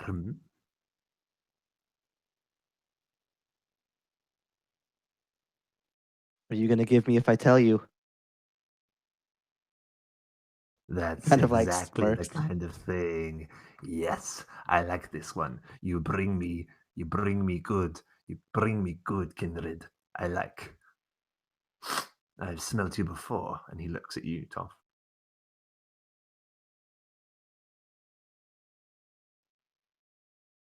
Yeah, I've been here a few times. I like what you've done with the place. New curtains. Thank you for noticing. Yeah.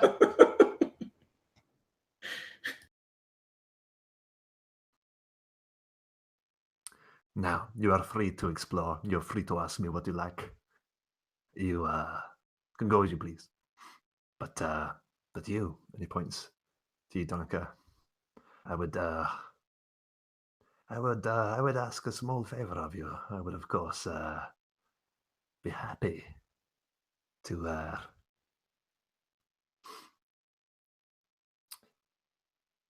motivate you. I do like to be motivated, and of course, it wouldn't be immoral of me to help my family. There is Noz, like you and I, yes? There is a Noz. His name is Jeremiah. He's a slippery one even for us. Yeah. Works an establishment not unlike this. However, he owes me a shall we say protection? Not been paying me. This this upsets me, you know? Of course.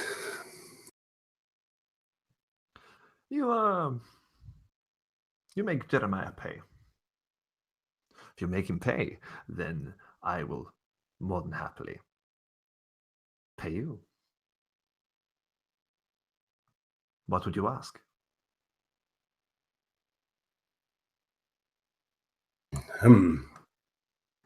I think that I can make him pay you.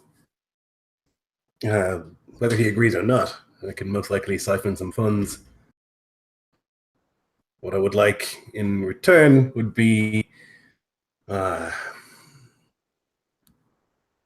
information on my sire. Ah, that is something I can do. But you mistake me when I say make him pay with funds. To, shall we say, receive a message from me. You want me to hurt him? Well, it doesn't have to be that way. Usually, my reputation is more than enough. He sees himself as somewhat of a rival of mine. This is not the case. He is still young. Older than me, no doubt. Eh, a little bit. A blink. Suppose it all seems like a blink when you've lived as long as you have. But I will find a way to make him understand that he must pay tribute. Very good. And in return, you'll give me some information about my sire, and you will pay me £1,000. He kind of looks amused by that. And then he says, very well, £1,000. And some information. Very good. Will your friends be accompanying you? And he would turn to them to look at them like, will you?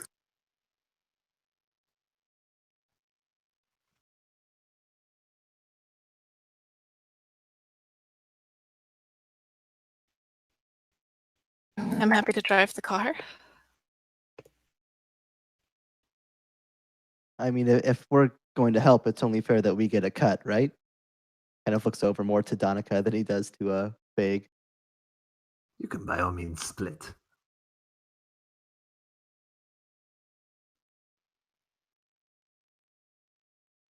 Toph doesn't answer Donica's question. He just looks at Fag and says, or asks, do you know anything about Winchester Corporation? Ah, that I do. I know an awful lot of things. I know you do. And he would look at Donica and he'll say, I'll help you.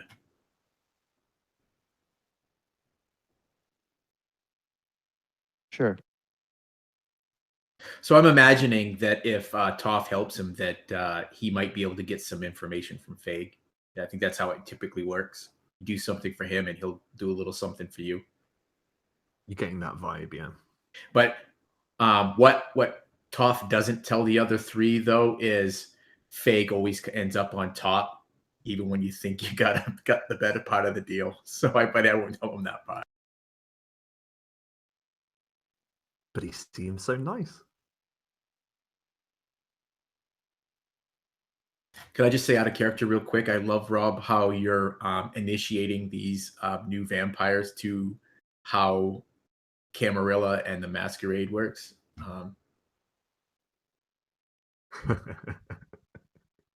Donica is processing and he's thinking, and he would say, no, Fag, you seem like an honorable and solid gentleman. However, the terms of our agreement are fairly vague, and that is problematic. I have asked you to give me, in return for completing this mission, some information about my sire, and that information might be that they are still existing or something like that. So I would like to be sure that it is fairly concrete, the kind of information that might lead to me finding them. Oh, but my dear boy, do not trust me. Do not trust old Fag. I trust you implicitly. I'm sure you haven't gotten this far by being a liar, but nonetheless, I think you must have gotten this far by being crafty enough to only give away what you agree to. Oh, you'll make me blush, if I could.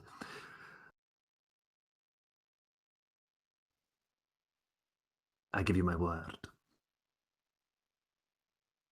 You will know what I know. Good. Thank you. You're very welcome. Is that all?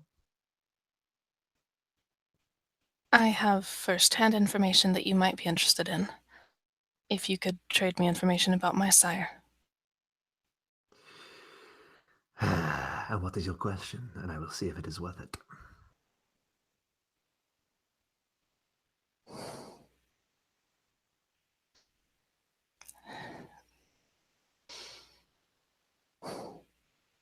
What is your information concerning? Winchester. Ah. Yes, I know a little bit. More than enough for you.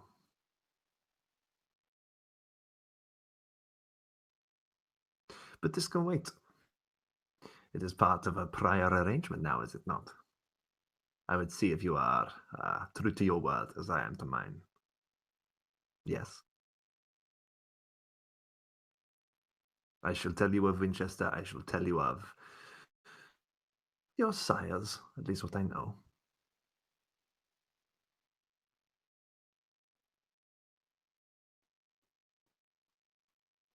If we have an accord, and he reaches out with an incredibly long hand. We do. And Dunnick would reach out with one of his own, like long, thin fingers and claws at the end.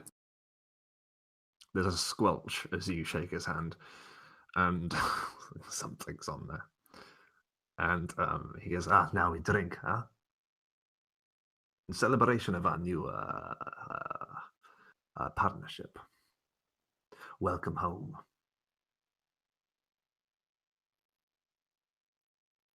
And he pours something from a hip flask and hands you like a shot glass. Very good. Sláinte. Sláinte, dear boy.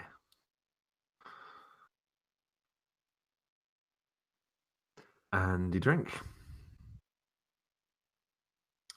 Is there anything else you want to do whilst you're here? Or anything else you want to ask him whilst you're still in his office? I'm good unless anyone else wants to ask.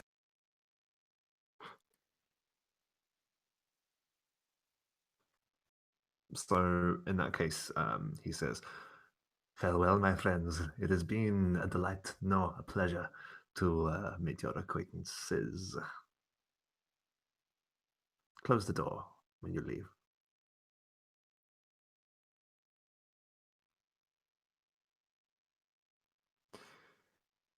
What do you want to do?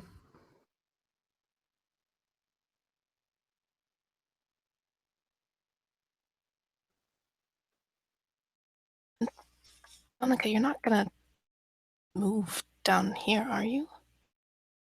Leave us? So when I've been down here, I've noticed something interesting, and that is that when I am down here, you are the ones who get looked at like you're freaks, and I fit in, and that is immensely comforting.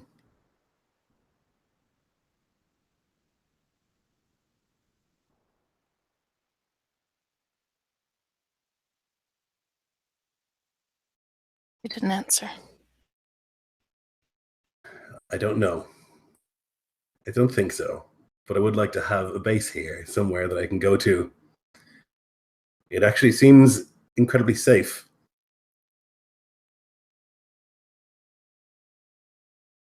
It's true, actually. I'll give you that. I mean, that vampire is there and he's 2,000 years old. What's going to fuck with him?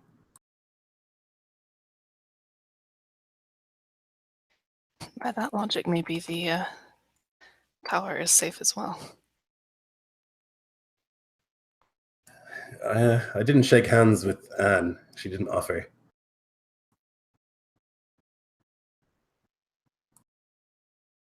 I don't know, call me old-fashioned, but to me a handshake is worth a lot. He also didn't look at me like as if I was an insect or as if I was food.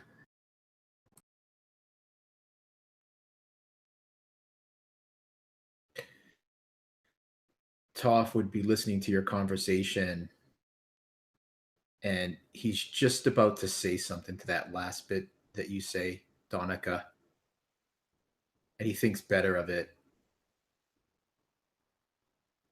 Better you learn on your own. Some lessons, I guess, are best learned that way.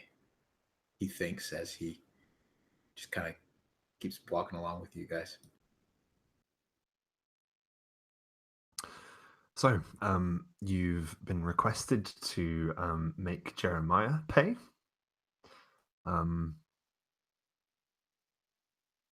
And you know that Sid wanted a word at some point. So you can either take the time while you're here to explore down the street some more, or you can go see Sid, or you can do something else. Do I get a sense that Sid wants to like actually meet face to face rather than just giving him a call? You got the feeling it was face to face, but you know there was more of an urgency to come to down the street than to go and see him. So okay, all right, yeah. So that's Toph's next next step. He's gonna be going to go see Sid.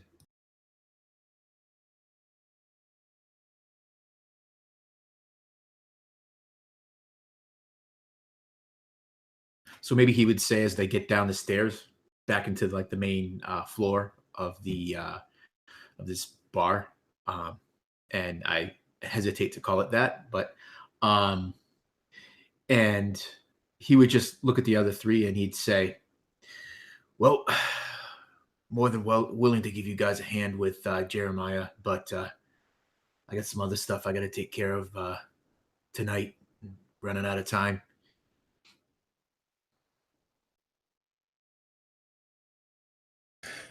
I think that I could do some work on this Jeremiah thing remotely, to be honest, so I think we're okay.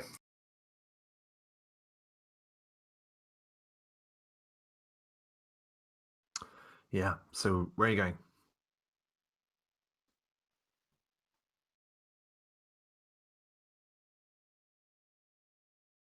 Toph's going to Sid's. And when he hears that, he kind of raises an eyebrow and he goes, "Huh. So you tagging along?" You want me to? "Not particularly." Okay, then I'll come. Fuck. You know, I can't figure out if I like you or I freaking utterly hate you, but shit. What the hell? You can come. I mean, I got other shit I could be doing. I need to steal a laptop somehow. There's a lot of stuff I need to do. It would be good to meet this dude. If you just need a laptop, you can use mine. Sure. You have it with you? She looks at the like tiny purse she's holding. Do I look like I have it up my skirt? I certainly hope not. Oh my gosh, the smile that goes across Toph's face when she says that. But he doesn't say anything this time, but he just smiles ear to ear. So you're walking sort of out of the establishment, I'll say, and as you're leaving, the three Nosferatu children that you passed are stood in a row and are just watching you as you go by.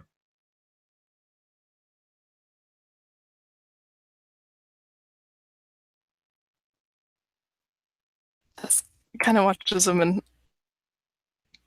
gives one kind of the head tilt. She goes, "How old are you?" That's a rude question, one of them says. I'm a rude person. We don't like rude questions. We don't like rude people. Toph would immediately intervene and say, "She didn't mean anything by it. She's new."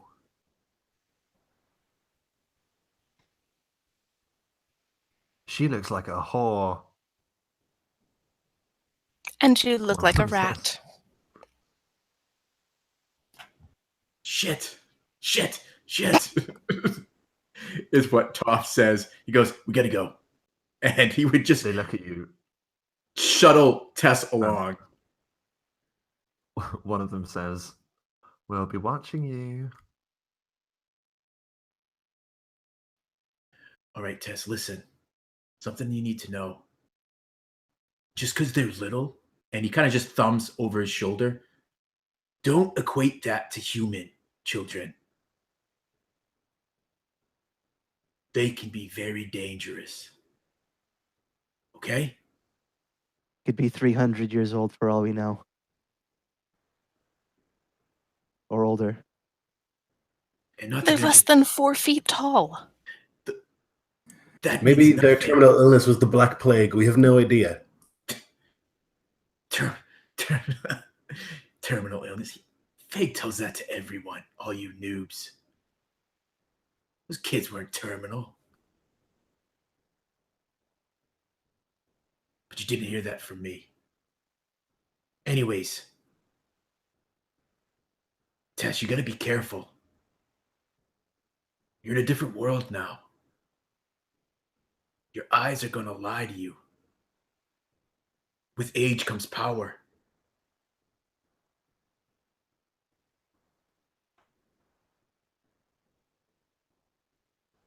And he would look at her face to see if it sinks in.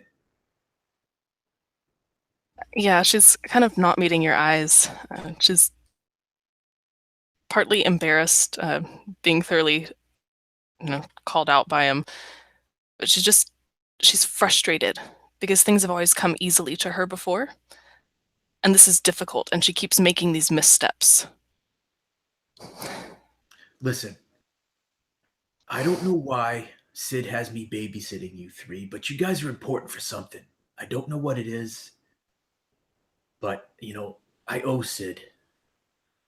So I'm going to do everything I can to freaking keep you fucks from getting yourselves killed and getting me killed too. But you gotta listen, okay? Tough. These people who live here, do they live by the Camarilla? Doesn't look like Fake does. Fake. Everyone is under the Camarilla. Just to interject here, you'd know, Tough, that Fag isn't just any old Nosferatu. He is actually the primogen of the Nosferatu, the reigning representative of the clan. So, in some way, he does operate within the confines of the Camarilla, but you can tell that these guys like to bend. Yeah. the rules. Well, But and the thing plus, about- given who he is, he has more latitude than others might. Mhm. Also, Nosferatu are generally speaking the most secretive anyway, so they don't exactly break the masquerade. It's not within their, it doesn't help them in any way. They are much better off being left to their own devices. Yeah, so you actually bring up a good point. So that would probably be a good time for Toph to explain to them how the masquerade works and the Camarilla. I mean, even though it seems like it's not so tight, like different, he would kind of go into this thing where he says, so listen, so clans are able to do a lot of what they want to do. They just have to follow the masquerade. And, I imagine they would kind of elicit some sort of like, what? And he would go into, he'd go on, keep going and say, basically what we need to do is not what we do at that fucking hospital. We want to keep everything hush, quiet. Like we're not, like we're not really here. Like Tess said earlier, vampires aren't real. Just stuff you read about in books or watch on a big screen. As long as you're doing that, don't make too many waves. Really, it's all good. How have you made it this far? He smiles and he goes, I'm sure you heard Anne called me a bruja. We gotta do things our own way. So is Sid your sire? We're friends. I mean, yeah, out of character, yes, but he's not telling you that. Sure, yeah.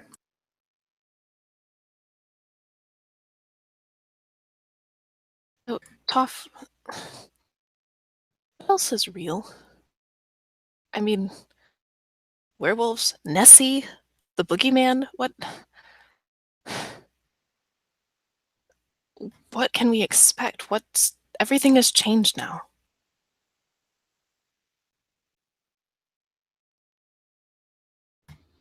Well, you know how when you were a kid, your parents would tell you a story, talk about those things that lived under your bed?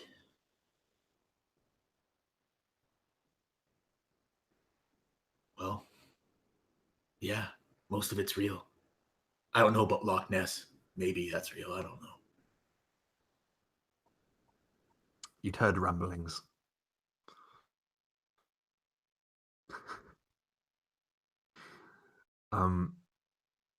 At this stage, are you all walking as if to leave, or are you going to explore? What's the plan? I mean, I would be keen to have a quick look around, or I could follow them afterwards, because I know this is like Dunica's thing, and it's not really for the rest of them. But he would be keen to like see if there is already somebody set up in this area that is like a computer specialist or a tech specialist.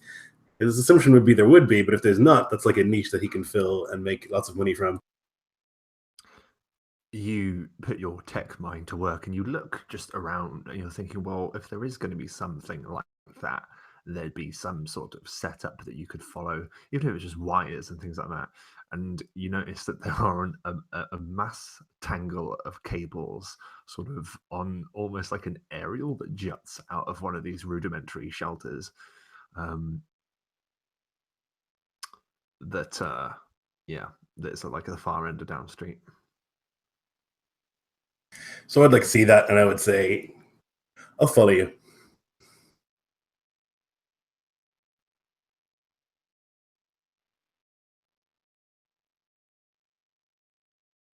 Who are you saying that to? Sorry, the others. To the others, yeah. Like he can tell that like they're uncomfortable being here. I mean, Tough, the least uncomfortable, but the other two for sure don't like it here. And he knows this is like his own personal thing, so like they can go and do their thing. And he'll have a quick chat with whoever lives in this little house. Okay. So the others then are heading towards the station, the tracks, yeah. Let me see. Odds, we'll go with Donica. We'll go with Donica. So they're just going to hang out for a little bit before they take the train. So you wander down and, you get the odd look because you're a Nos, but you're still new. That people don't really bother you. And you come to this sort of shack and you can see that it's actually almost like it's barricaded. But there is clearly a door there that's made of like a heavy sheet of corrugated iron with some hinges hammered into it. He would like knock. There is no reply. Opens slightly to your knock. Right, I'll look in. You walk in and you see what appears to be a small sort of rudimentary entry hall and then some stairs that lead down. They look like this is actually part of the station, the old part of the station. Like a maintenance level, perhaps. Hello? Hello? Again, there is no sound, but you can see there is only darkness at the bottom of the stairs. I'm coming in. Yeah. You walk down the stairs and you turn and you see that there is a wall of mainframes, what it looks like, huge processors that are humming, and you can see that there are a number of petrol generators sort of whirring in the corners to keep these things going. But then you see something else. You see a Nos hanging upside down from the ceiling. by a chain with a very, very small, gentle stream of blood flowing from his open throat. And daubed upon the floor is one word: Ripper. And that is where we're going to end the session tonight. Oh shit. Again, just finishing early because we got to get that XP in, and I wanted to be done by hour. So going to take 2 seconds, and then we're going to do some XP. Okay, I just need to go and do something quickly. All right, 2 minutes. Sounds good. Uh-oh. Ripper. I was not expecting that one. And we thought the Nos were safe down here. Yeah. Oh man, that's Although nuts. that means there's an opening. I mean, I started thinking it too. See, I thought Rob was gonna be like, and there's this female Nos. Then the saxophones start playing. Yeah, little Kenny G. At first, I was like wondering why is there a chain? But then I was like, oh shit! When he said the throat was cut, I was like, oh my god, that's nuts. My head was like, indentured servitude Nos? Who did he piss off? Pretty pissed off that 2,000-year-old fucker upstairs. Yeah, God. yeah. That seems old even for a vampire. That seems really old, you know? Oh, that's very old. Well, what I can't remember what they're called. Rob said it. Primogen. Basically, he's like a prime. Yeah. Well, like there's like the original, which are like the third generation, because the first one was Cain, who killed Abel or whatever, and then the second was like a couple others, and then the third are the ones who like became the clan people. And I guess, you know, this guy, he's still pretty far from there, but he's like closer. Yeah. He's got to be like 5th or 6th generation, maybe, which is crazy. Anyone in those generations are probably sleeping somewhere. Yes. Yep. Yeah. When they awaken, bad shit happens. They basically tear through the Camarilla and destroy all of us. So the Nosferatu one, I was looking it up, particularly is a scary motherfucker who just murders. He's just a monster, like an actual monster, beast. Yeah. That I'm feral. just like trying to even think about like 2,000 years. Like he would have been like that guy could have been like in Rome. Yep. During like with Jesus. Yeah, exactly. He could have literally potentially known Caesar, or at the very least like the near aftermath of that. And now he's still here. Now would have lived through the entire Middle Ages. Yeah, it's just nuts. So insane. Well, and I love that scene with you, Taylor, with the kids, because like Tess is thinking they're kids, but these kids could be hundreds of years old. Yeah. I'm having fun because meta-wise, I'm like, that's a stupid idea. But I'm like, no, Tess doesn't know that. She's like, oh, look, kids. Yeah, little kids. Oh. Yeah, they're like 8 times your age. You're like, how old are you? And you are a second too quick with your response. You retort to the kid because Toph was just going to say, yeah, she's a whore. And then we're going to keep going. But you snapped too quick. Yeah, I was like, by the way, apologies. The character, not me saying that, obviously. I just thought they're horrible. Anyway, downtown, everyone's waiting for you. It's a beautiful place. Buy a postcard. So, my faithful players, let's talk some XP. So first of all, as usual, you get 1 for showing up. That's my favorite one. Good old note of that. Yeah, just here. So that helps. Let me quickly just grab the rest. Okay, so automatic for showing up. First of all, we'll start with Siegfried and we'll go around. So the first one is learning curve. What did you learn, Siegfried? Siegfried has learned that despite how much they've become superior to just people, there are still other vampires that are like the gap between him and some of these other vampires like Anne and probably Fag is like miles between like him and humans, which is already like treading carefully around the right people is like becoming more important even than he thought. Like he was expecting like vampires like, oh well, now I'm like one of the big boys, like I get to do what I want and people just have to listen because I'm a vampire and they're not. But that's just not even remotely close to being the case. Yeah, spot on and well worth the XP. Nicely done. What did Tess learn? Tess learned that if it looks like a kid, doesn't mean it is a kid. Yeah. And I think like what Toph said is like your eyes are going to deceive you. You can't always believe what you see from here on out. And just because someone looks normal, which is relative, or looks young, or looks whatever, you can't always believe it. You're going to have to figure out a way to discern the truth from it. Definitely. And again, well worth the XP. Tough.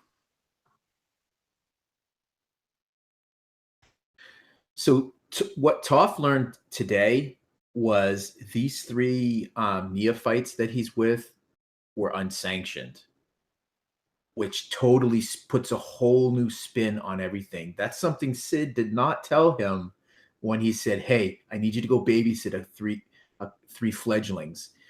He didn't tell me they were that they were unsanctioned before we walked into the spire, because I don't think Toph would have gone, because it more likely than not would typically be a death sentence, because that's what happens when you do an unsanctioned embrace. So that has got him thinking, and I think I even said it in game, like he's thinking these three are special for some reason, and he doesn't know why. So that's what he's learned, that this could actually be used to his benefit. Yeah, I mean, they obviously didn't make a big deal of it, but to you absolutely know that if it's an unsanctioned siring, then that is insta death. That is just not allowed. But there's clearly something that's kept them alive, and knowing the Camarilla, it must be something that they feel is important to them. You don't know though. So very interesting. Well worth an investigation next session. And finally, Donica. What did Donica learn? So much. Just a fucking ton. That there's a conclave of his people, that they live in the subway, that they accentuate their freakishness, that he fucking hates the Camarilla, that they're stuck up pricks, that they consider him to be expendable, that they threw him into a trap deliberately, all these things that he just thinks are like totally unacceptable, that they have like humans like kept somewhere, that they drain them of blood for a fucking tap, like things that he thinks are unacceptable. So to him, it's just night and day. He's like, okay, these people are corporate, miserable fucks. And then there's this circus ringmaster who like lives down in the sewers, who's like kind of maybe like a gypsy and very, very fun and very nice, and very crafty. So he's just learned a ton. That's good. Definitely well worth the XP. Oh dear. That I think was my favorite bit of conversation with him. I liked playing him. Love him. Okay, so now we move on to the next bit, which is role-playing / cool moment. So we've all got to talk about this. Siegfried. What was Siegfried's cool role-playing moment?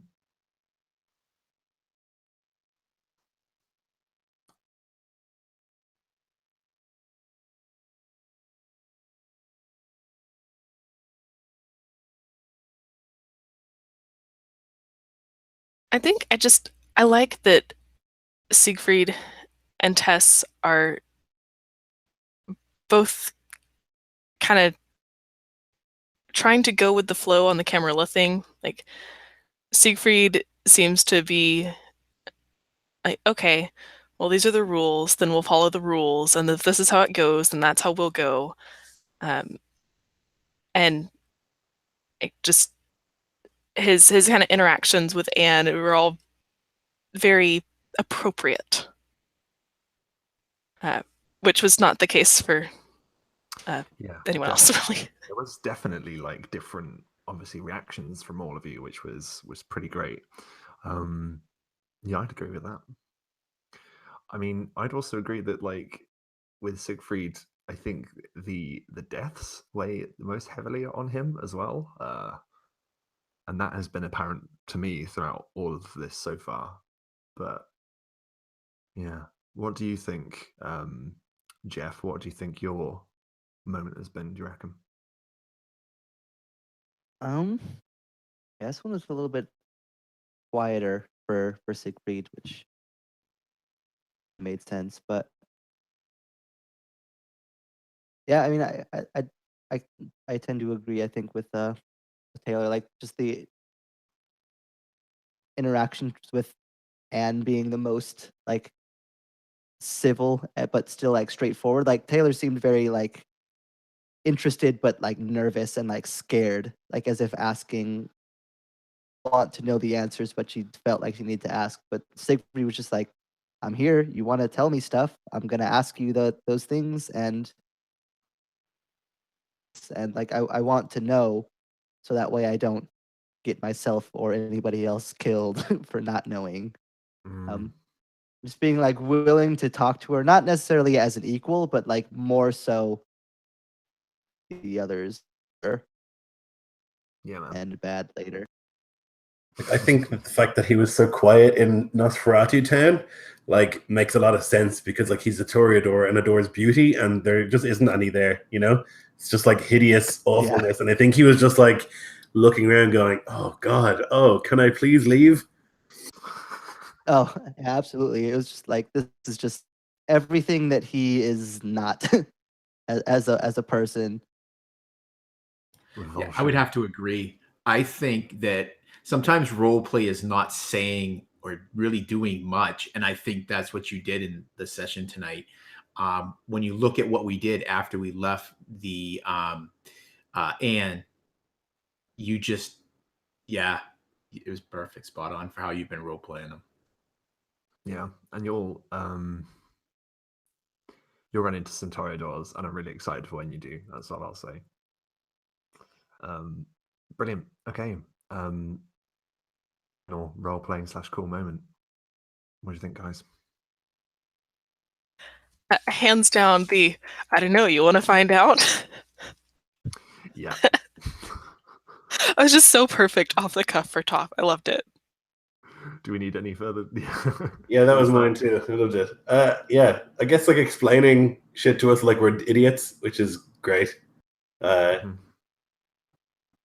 Just like that woman could kill us with her eyes. I thought it was great. Yeah. Yeah, I loved the scene of like as soon as we get out of the building and like we think we've just been like having like a friendly though condescending chat with a person who's like a little bit of advice but mostly telling us orders, and we get out and Toph is like, what the hell are you guys doing? Why are we not dead? How did she not kill us? She could literally blink and we would die. Like, you can't talk to her like that. Just that she stands for, like, making sure that we knew, thought was just totally innocuous and like there's no reason for her to do anything bad to us. Like, he made it very like to go out of his way to make it clear that that was absolutely not the case, and that we were like was pretty cool.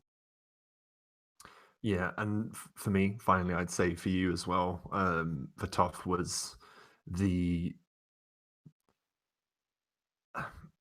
knowing the situation that you were in going into Ventrue Towers, like, and it clearly bothering you that you're being spoken to like this. But the Camarilla don't particularly like the Bruja, like particularly the Ventrue. They're not like they're not fans at all. And we're going to talk about that a lot more, I think, in the future. So that was like a nice little introduction to that as well. Well worth it. Taylor, Tess, what was it? I loved the interaction with the kids. I feel like she's just still so reality of what world is that like she sees children. It's like, oh, little kids, oh, how are you doing, little? It could literally be 800 years old. They could no idea what they're capable of, who they are, how long they've been alive, and like just how much of a complete and utter disaster that could have been without even realizing. I agree. I liked that role play moment for all those reasons. But the other one that I really liked about it, and I'm not sure if you meant this, Taylor, but this is how it came across to me, is because of how everything you've played Tess up to that point. So even though these kids are hideous to look at, you still show this little bit of compassion and kindness to them by just kind of engaging them in this conversation. And then how quickly that turns around and the nails come out. I just love that. I really liked the way that she couldn't talk to Anne. She was like trying to do so, but she was just like nervous and like really struggled with it. She's just trying to tell the story of like what happened in the hospital, and she just like couldn't get it out. I really like that. Definitely. Good stuff. And finally, Donica, role-playing / cool moment.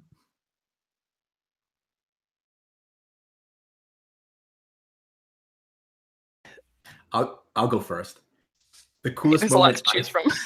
Yeah, but the coolest moment that I thought was we're sitting there, we're talking to Fag, and then he literally is angling this guy. He's like, "So I'm going to do you this deal. You're going to give me this information and 1,000 pounds." And I was just like, so in character and Toph, I'm like, "Oh shit!" But then when he quickly agreed, that you would think that would make things better. That Toph would be like, "Oh, okay." He agreed. No, if anything, that sent more warning bells off for Toph, but he doesn't say a word. But that was awesome moment that Donica did that, because that is so Donica. Yeah, that was the same. That was my moment for just like having the balls to like. We already have discussed that this guy's like 2,000 years old, like, the big guy in the clan, and Donica's just like, all right, here's what you're gonna do for me. All right, let me tell you how this is gonna go down. Just like, it's so like, it's so good but so bad. Yeah, I really liked all of those. I think I really liked how forward he is, because like with Anne, he was just like, well, I have these questions and we're here and I'm just going to ask them anyways, and it's not proper and I don't really care. And just